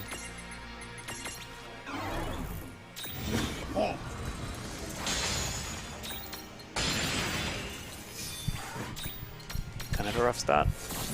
He's actually not very threatening. I think as long as you have Shell on LAN and stay at above about 1200 HP, you're pretty much safe from everything. He's definitely not very threatening. But at this point you kind of see the general like end game strat for most of the fights from here on out, where LAN just kind of stays stacked and tanks things. And then the high agility stack with Black Choker Chick's unstacked haste is kind of just the like damage output. They're gonna die a lot, they're gonna revive a lot, and they're gonna throw a lot of items. It's pretty much a range stack. And LAN's just kind of there to survive. And throw Phoenix Downs.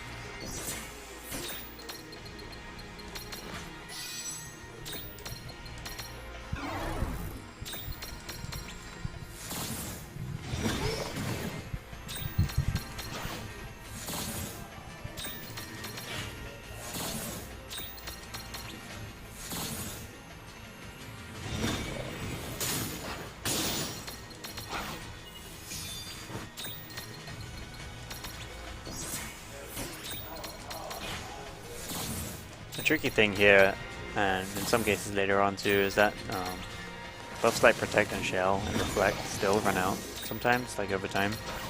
But there's no like animation or like sign that they've run out at all. So they'll run out like after 5 or 6 turns or something really, and you won't know. The only way to find out is to like go into the Libra menu and then target that character to see if they still have the buff. But that's obviously takes time, so you're just gonna have to gauge it and get a feel for when it's about to run out. Okay, so that was like the fake ending for the game, the first ending. But we don't count that as any percent. We keep going until the proper ending.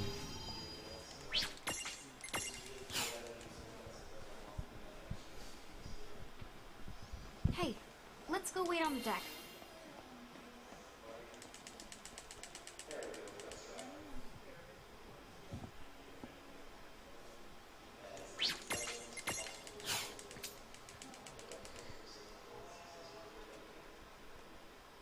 But at this point it is basically just a boss rush to beat the game.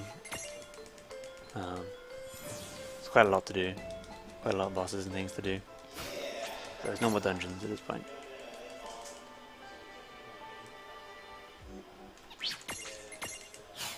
But the idea here is now we have to collect all the extra large summons. There's 3 to get from the Colosseum, and there's 5 to get from the Tea Room. So what we've done here is talked to Seraphy and done the Colosseum Whisperings Rumor Radar. What that does is guarantees that Ifrit and Shiva will show up at the Colosseum on the first encounter you do. If you don't do that, then it's random whether they show up or not. You can fight any number of battles and eventually they'll show up. But by talking to Seraphy, it kind of just makes it guaranteed.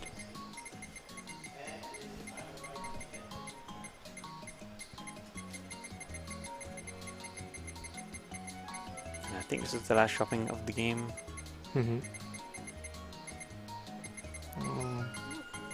Just buying all the damage items. Just getting 2 extra Phoenix Downs because I can. So there's 21 Phoenix Downs and 5 Phoenix Pinions. And he'll get some Mega Phoenixes too at some point. From like drops and things.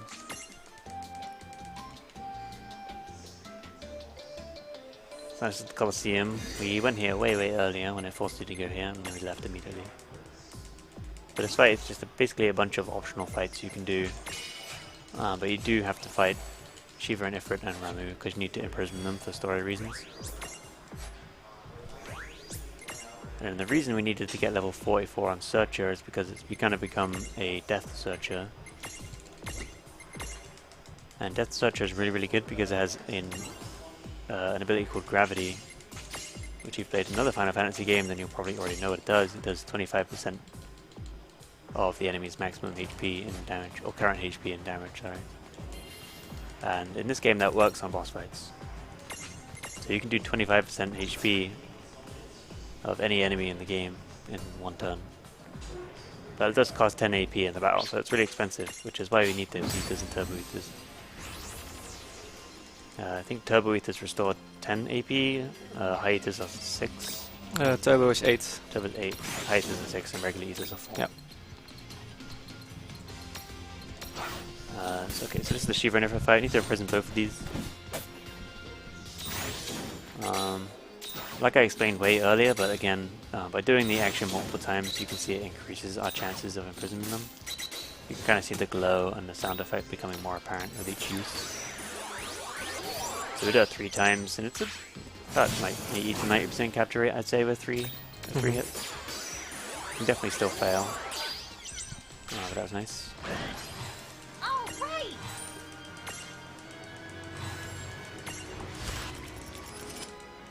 Oh yeah, I should have thrown all my mirages away, by the way, in the last game. Yeah. Oh well. It's not a big deal. So there's 2 methods you can do here. One, you can go straight back to Seraphi and do the Ruma again. That will guarantee that Ramu will show up in the next fight. Or you can do what Kawai is doing and just kind of hoping that Ramu shows up, and in the meantime Just get lucky. getting like some extra items that are useful. Like this resist sleep seed you get from this fight is useful. It's not really worth getting the time investment, but you do kind of get that chance of getting Ramu as well, which saves time versus going back to Seraphi. So you can get this, and there's some other fights you can do to get spell stones and things, which basically kind of mitigate the time loss a bit versus like when you don't get Ramu. But yeah, Ramu can take like, it could have shown up then, or it can show up in 5 fights. It's completely random. So this one's for a water spell stone. This one dies in I think 2 hits. Yeah, it's Just the death. the death thing, yeah. Okay. So these guys are susceptible to death, which is another ability the Death Searcher has.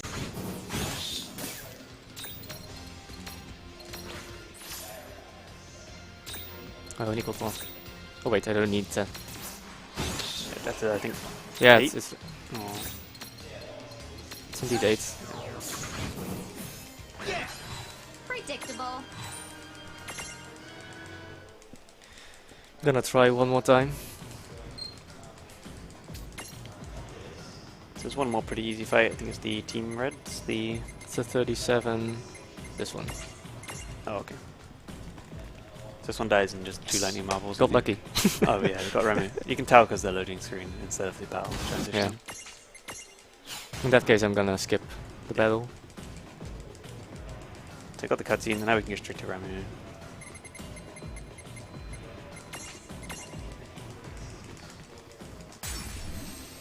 I'd say that's maybe about break even versus just going back to Seraphi. Yeah, but now you get the items, so... Yeah. Well, I mean, with the items, probably Oh, break even. with the items included already. Yeah.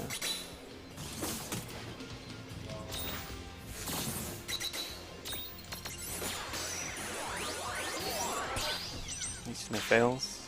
No trouble at all. Victory! So that's the easy summons dealt with. Now we've got the 5 in the tea room that are actually like proper fights. You don't need to imprison them, thankfully, you just have to kill them.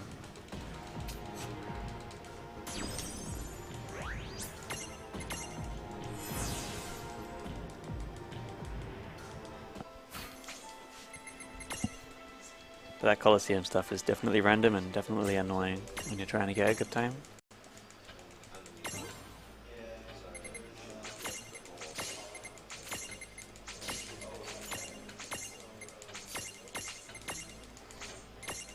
That's also a catch of getting the resist sleep seed, is I have to do an extra menu to get it like actually put on now. Nope. You want to explain the Reaper lore? 'Cause it's a pretty... Yeah, okay. Yeah, he's got Reaper Law now, which basically the stack that the Death Searcher are on is will be healed every time an enemy or a character dies. So anytime anything dies in a fight, it'll be healed a little bit. Which is another reason why Lance stack is going to be kind of tanking everything from this point on. because the Rain's going to be dying a lot, or Rain and the stack that she's a part of is going to be dying a lot. And every time they do die, Lana be healed for about half his HP if it's the whole stack that dies. So it's really pretty powerful. So if I net Bahamut first, we'll see Gravity be pretty OP here, in the amount of damage it can do, because Bahamut has quite a bit of HP. 37k damage in one go. And we'll start using those ethers that we saved up for quite a while to do more gravities. Obviously it does less each time, so it's kind of you have to gauge how many gravities is worth doing, how many isn't.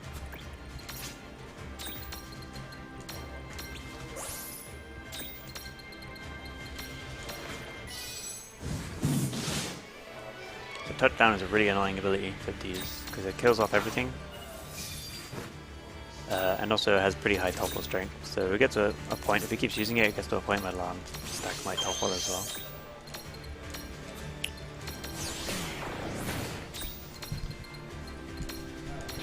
And Bahamut is particularly annoying because not only does it not have any weakness to any element, it's actually resistant to all of the elements except for boy.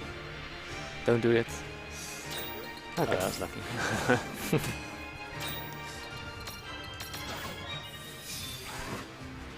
So yeah, I think Bahamut has 25 resistance to every element, except Holy, where it's like minus 200 or something. But there's no Holy or Dark Elemental damage items. This is one of the worst fights in the game. Okay, so now we just the countdown for... It's gonna be really close, by the way. Yeah, this is a pretty rough fight. I think it'll be fine.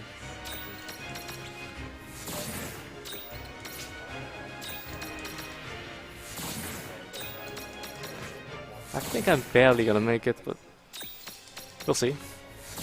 Fortunately, again, if you die in the tea room, you get all your items back, so it's not that bad. But it is definitely a waste of time still. So now we just auto battle and pray.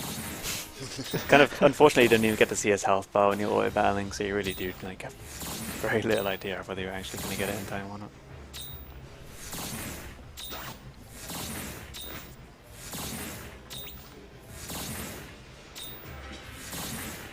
That was a pretty rough fight because he used touchdown quite a few times, which is not good. I think you should be fine. I think I got 4 gravities off. Yeah, 4 should be fine normally.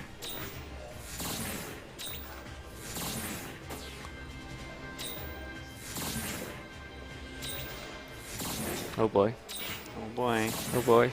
Uh-oh. Use a spellstone maybe? Go ahead. Oh, Got him! The clutch.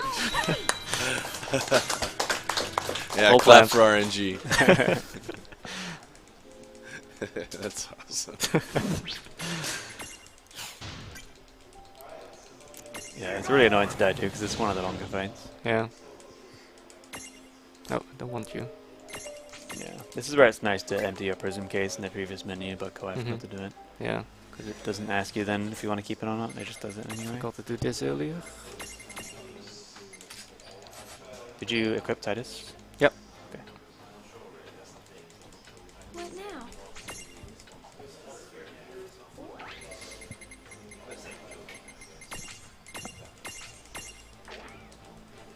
So this is the easiest one, in my opinion at least. Yeah, it's definitely one of the easier ones. This is Odin. Odin is really, really weak to lightning damage. Like minus 200 or something, so we do an insane amount of damage of lightning marbles. As well as gravity as well, of course.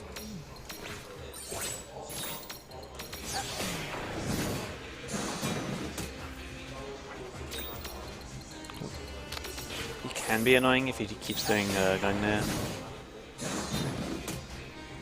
Because that's AoE damage.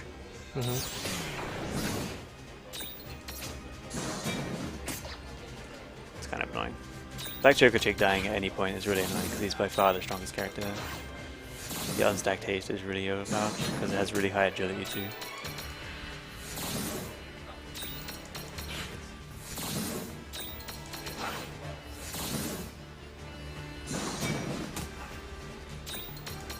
You should be dead after those. Yeah.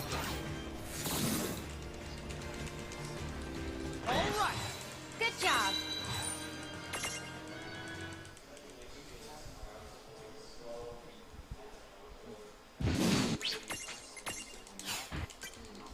next two he's left are both pretty annoying. I'm not sure which one you're going to do first. You can do any of these fights in pretty much any order. I'm gonna do Leviathan. Okay, so Leviathan is the most likely one to die to. Leviathan does water damage, and as we've pretty much seen from using it ourselves, water damage is pretty OP. There's not very many resistances to it. We have the Death Searcher, which makes us weak to water. And I don't think Rain has any resistance to it either, although she's going to be unstacked anyway. Yeah, and he can like crit with his physical attack, and then if you get unlucky, he just one-shots you. Right.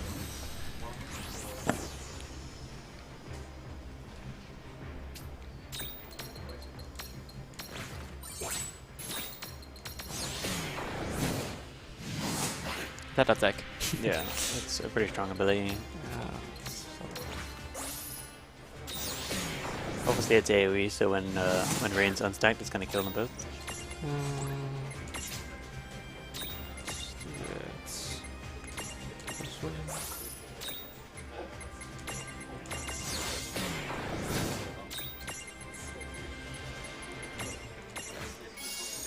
You don't use shell on this fight? Sometimes. Kinda shoot, but it also depends on my HP. If I'm full We'll see there, HP, like the benefit of the Reaper. Everyone else was killed by that AoE, but then Lon's stack was fully healed back to full health, which is super nice. but luckily enough, his magical attacks aren't that strong. It's mostly the Reaper thing that I'm Yeah. worried about. But it does also do like a special attack. The tidal wave. Yeah, I forgot what it was called. Don't topple. Wait. Wow. Just gonna be safe. Where's this thing?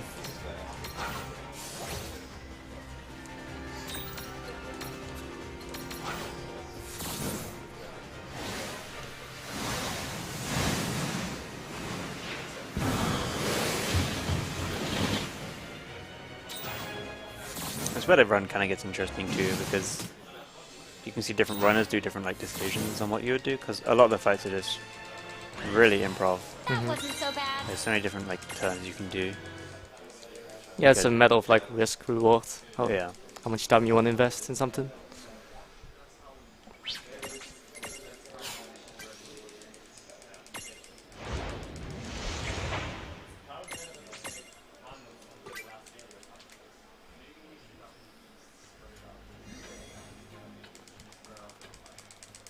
What now?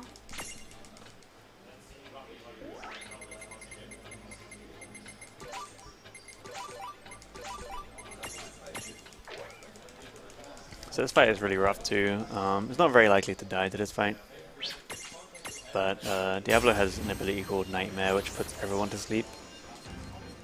And then it just does regular sleep as well, so it's pretty annoying. But because Kawhi spent some extra time in the Colosseum, he got that resistant sleep seed on the Death Searcher. So now Lan's stack is going to be resistant to sleep, and they shouldn't get put to sleep. But if you do the other method where you go straight to Seraphy after Ifrit and Shiva, then you don't get the resist sleep seed, and this fight is more annoying, more random. Because you just have to kind of hope that it doesn't use Nightmare. I think if you don't have the resist sleep and you get like super unlucky, you can even die. Yeah, I think so. If you just have bad ATB and then he hits the characters in a bad order, then yeah, you can die.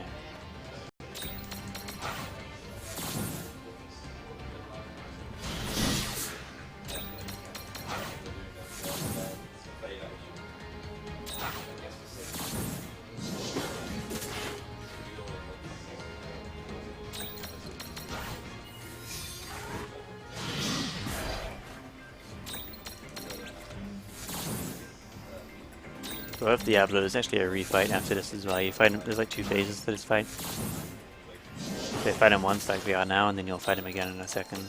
And then the second fight starts with 2 imps. With him as like extra enemies.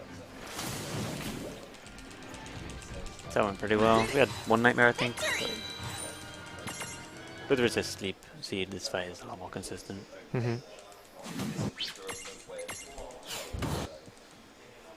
It's kind of arguably worth getting the resist sleep seed regardless of what strat you're doing at the Colosseum.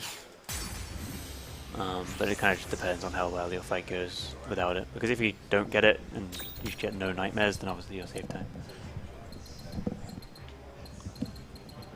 So like I said, this fight he starts with 2 extra imps. You want to use the water spell stone, that'll go both off straight away.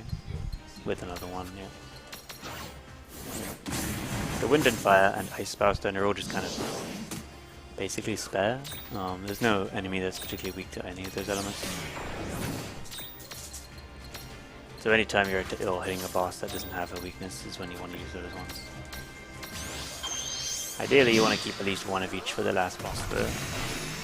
We'll explain that when we get to that fight, I suppose.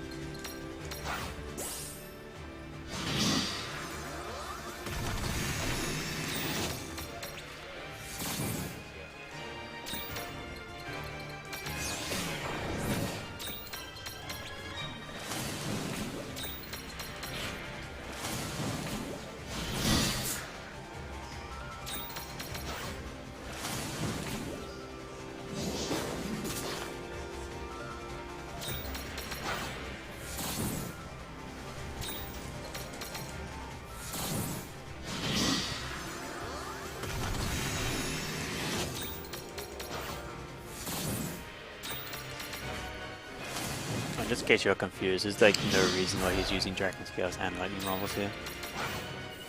For most of the fights from this point on, it really doesn't matter which one you use. It's just that you can only have 99 Lightning Marbles, so he has some Dragon Scales as well.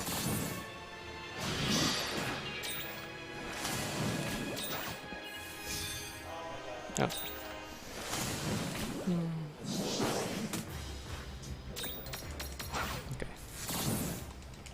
Nice, that went pretty well. That was a good fight. Good job. So now we're done with all the summons.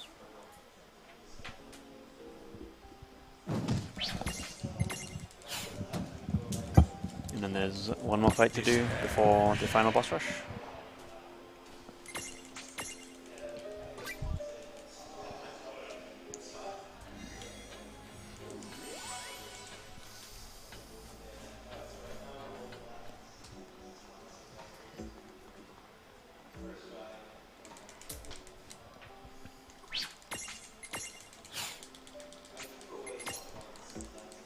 So the goal here is trying to get Tama back because she went away a while ago, and for some reason they want her back.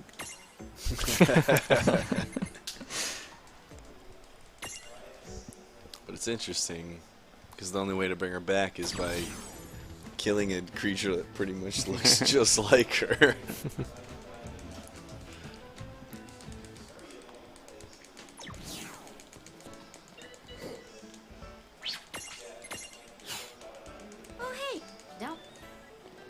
Kind of just doing some plot triggers here. We have the airship now as well, by the way, so we can try to like fast travel from anywhere. You don't have to go to the gates anymore.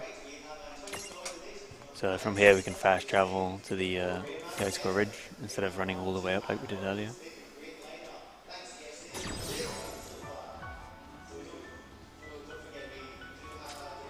But now we can take a slightly different path to go down to kind of the upper area.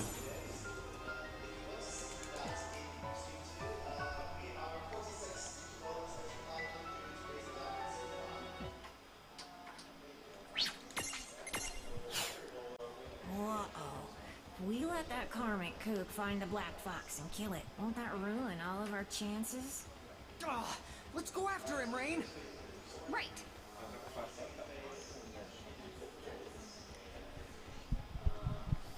So now we've got another fight that's not got any elemental weakness, so it's basically going to be the same thing as the previous, like Diablo or Bahamut, where we just kind of use gravity 2 or 3 times and then use marbles. This fight is not particularly threatening.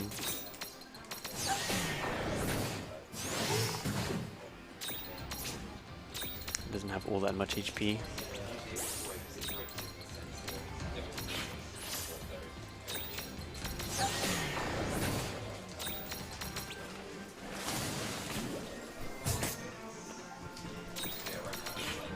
Rain dying there is ideal. Well, not ideal, but an ideal target. She's pretty slow compared to Black Joker Chick and Veil 4, so any of those with the die, it's definitely always best to be Rain. Attacking Lance stack is even more ideal, but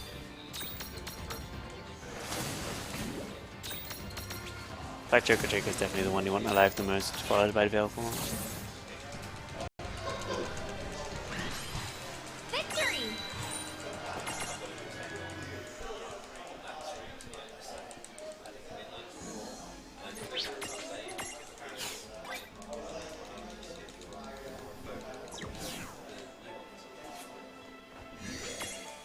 So quick safety save before the final boss rush.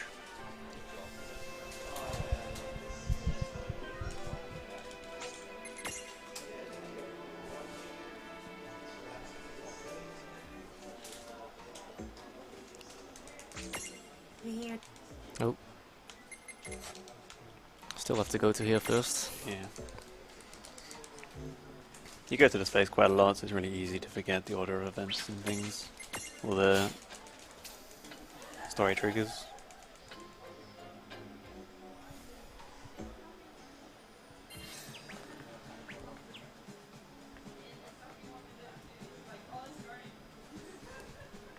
One of the more challenging things to deal with in the final boss rush here is that in the first two fights you're actually split up and fight one with solo with the lawn stack and then the other with the solo rain stack.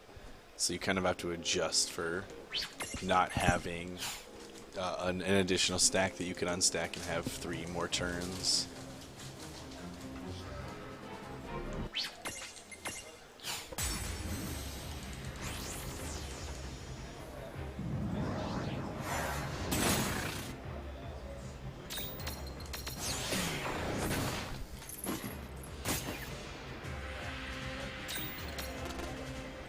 You didn't equip it. I asked you. That's fine, it's fine. Normally you'd use Titus here 3 times for a decent amount of damage. He has forgot to equip Titus, so we won't be doing that. We'll be using Gravity a few more times, I suppose. Yeah, I just guess so. more damage, I'm hoping for the best.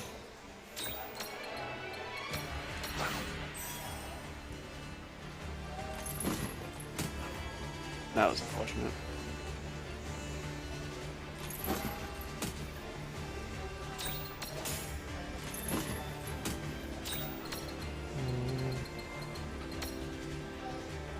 Yeah.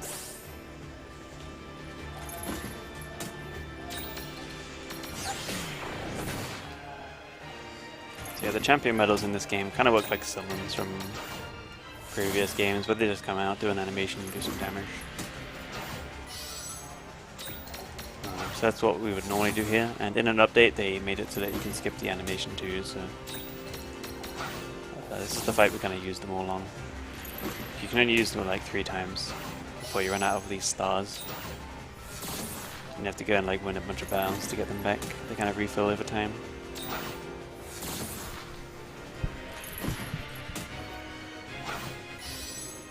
But because Lan is kind of our tank stack, it kind of sucks. This is where we use them, because this fight is just really bad.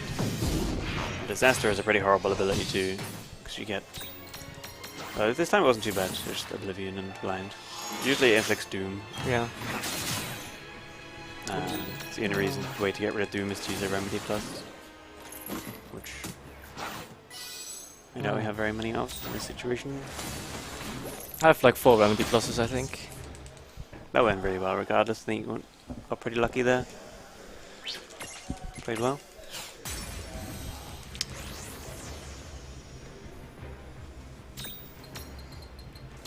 This fight's a little bit easier because Rain's like much faster. And also the Poon Knight is weak to water, so we can exploit a weakness here.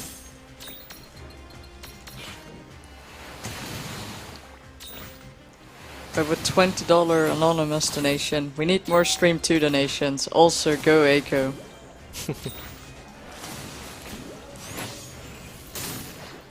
It's alright. We're doing our part right now. She was captured. We're saving her right now. I owe her nothing.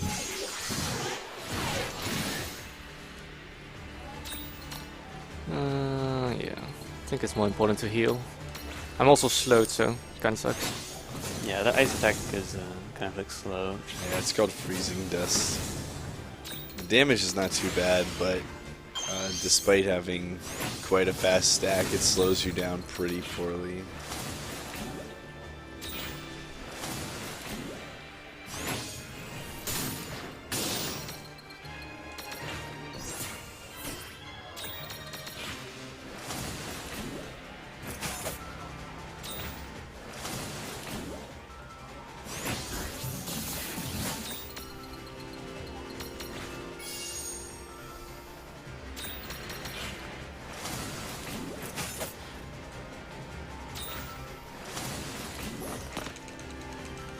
So now the remainder of the fights, you'll have everyone back together.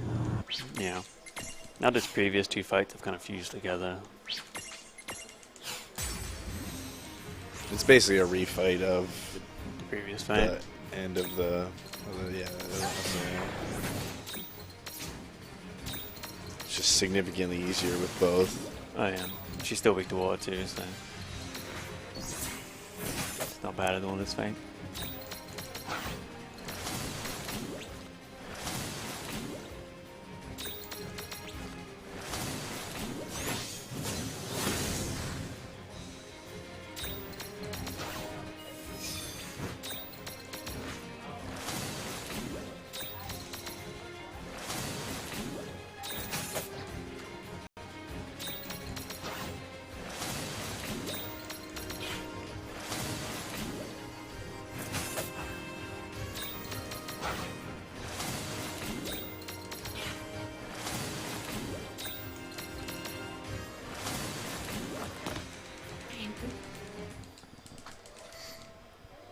Thankfully the characters revive between fights. They start on 1 HP, but they're at least alive. And for range stack, there's pretty much no difference between being 1 HP and full HP for most fights. Annoyingly, you can't start fights unstacked as well, though. That would probably change the route quite a bit if you could. But fights always start with being stacked.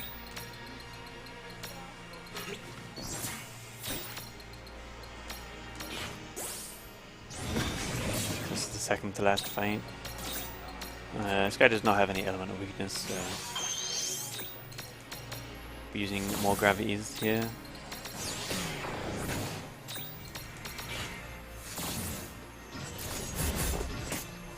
There is one ability you can do which can be a little bit scary. It's called Armament, and there's 4 different types of Armament depending on the numbers he picks. I can't remember which one's the scary one, but there's one in particular that's pretty rare to see and can be deadly. It would never happen in a marathon. I mean, there's only one person that finds it really deadly, so, and he's not here, so don't have to worry about it. It's easy.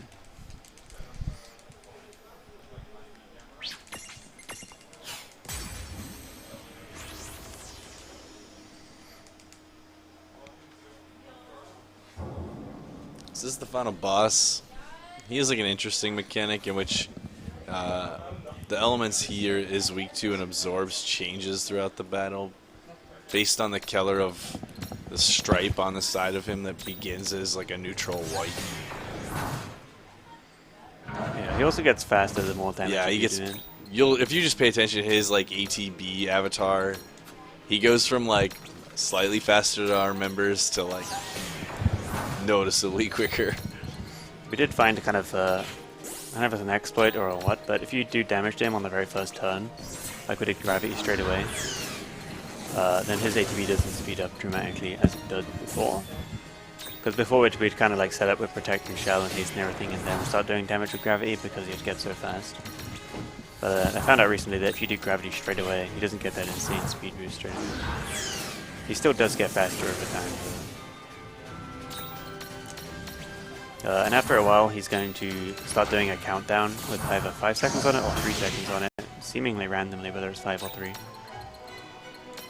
And when he's doing that countdown, he becomes really, really weak to an element, like minus 200 resistance to an element, so he takes triple damage. So at this point, we're just kind of waiting for him to be weak to an element. Like Muskie said, the element he's strong to right now is the color of his stripe. Right now it's like yellow. I think that's arrow. I think it's thunder. Might be yeah, well, you just used thunder, so it's nothing.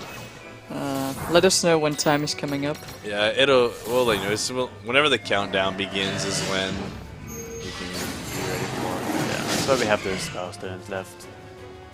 Because with the spell stones and the countdown, he'll take 9,000 damage from each one.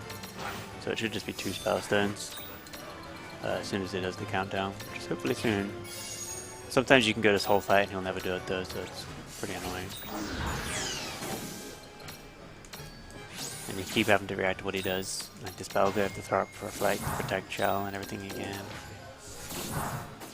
Alright, you're ready for time. Time's coming up. Should be the next item. Probably the next one, yeah. Time.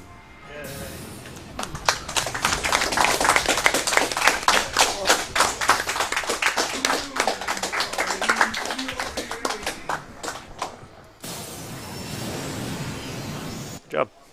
Thank you.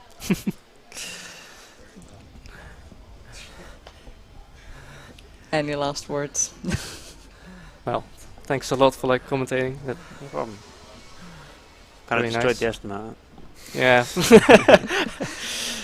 Was like a worst case estimation, but Oh, yeah. everything went kind of well, especially in the beginning with like catching mirages. Like, Yeah, these things can take ages and it went really well, so... yeah, I got everything the first try with like catching stuff. So Look how Saves a proud lot of time. Swansea looks. We also have a bunch more donations. $5 from Reggie and Pork Chimpons. Why is Rain always in the front row? Because she has short range to range. I love these strats, they are marvelous. And a $5 anonymous donation. So I heard Seraph will sing WAF credits. Sir Hive. All your donations are going towards Save the Children, so keep them coming. They are getting matched until $75,000. So every dollar you donate is actually worth $2. And thank you for watching this run. Coming up is Alien Free Any Percent by Bangara, and after that we have McDonald's Treasureland Adventure. So stay tuned for that, and we're fixing the audio issues we had at the start. Sorry about that. Thank you very much for watching. Imagine nesting many cages together.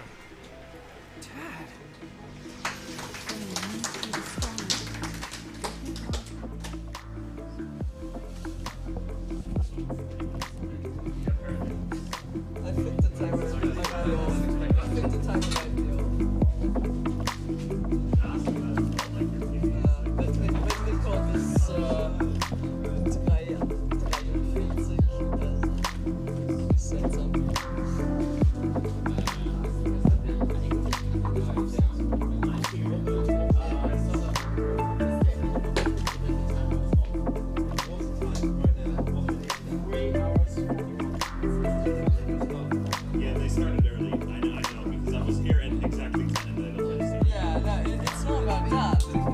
It's like the world record is 340.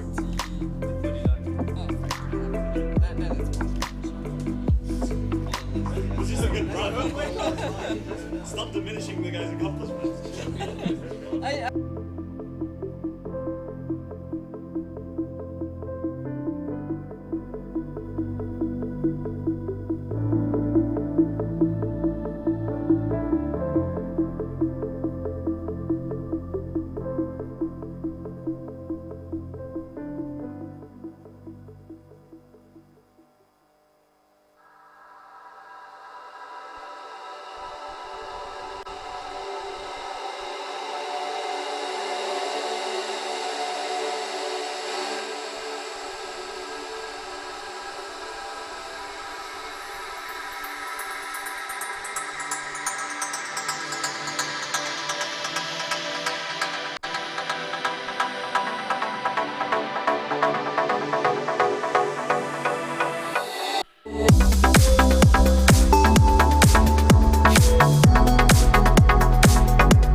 You are someone who can always make a difference. You are who you are, and no one can ever change you. Don't wait around before it gets too late, 'cause your time is now. Stand up and make a move.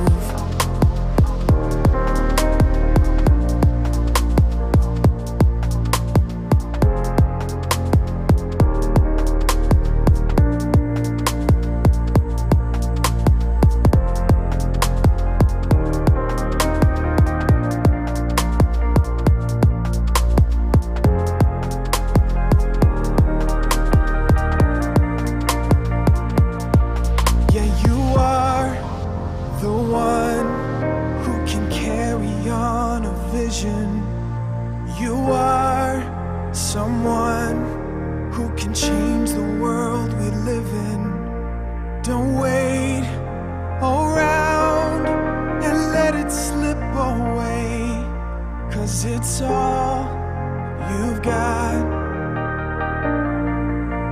Stand up and make a move. Stand up and make a move. Stand up and make a move.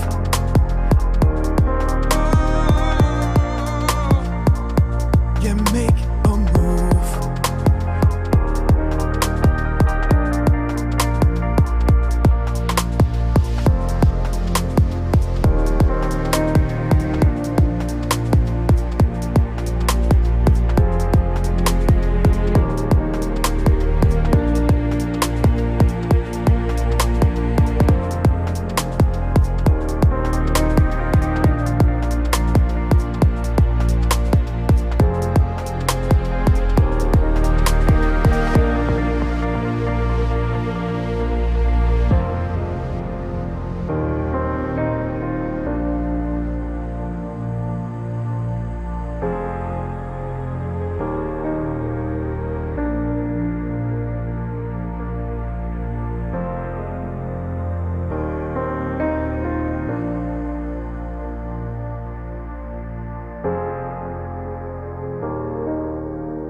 I always seem to make the same mistakes.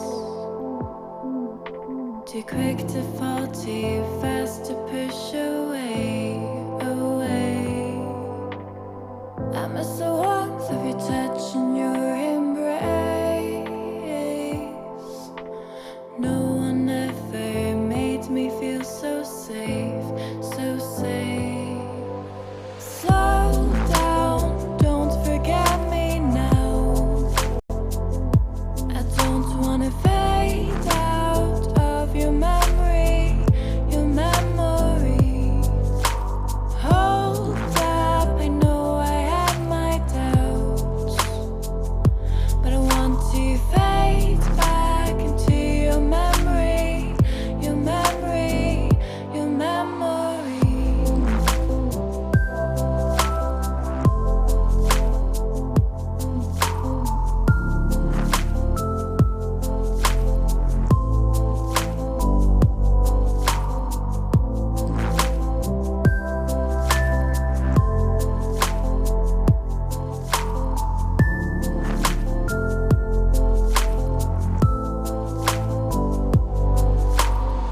I always seem to take the wrong turn, repeating history. When will I learn? I learn. I miss the way that you smile when you look at me. No one ever made me feel so free, so free. Slow down, don't forget me now. I don't wanna fade out of your memory, your memory.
Okay, people, welcome to the second stream this year.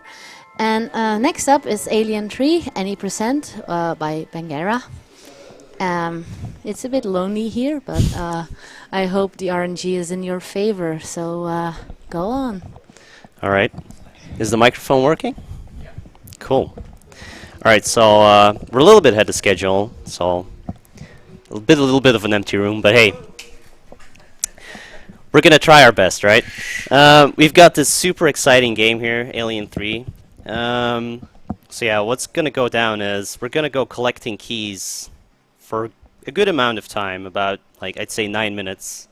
And then we're gonna have to fight the RNG for the next 6 or 7 minutes. It's gonna be very good or very bad, it'll depend. The final boss can kill me potentially and just end the run, so we'll see what it gives. I'm good to go whenever. Give me a countdown, I guess.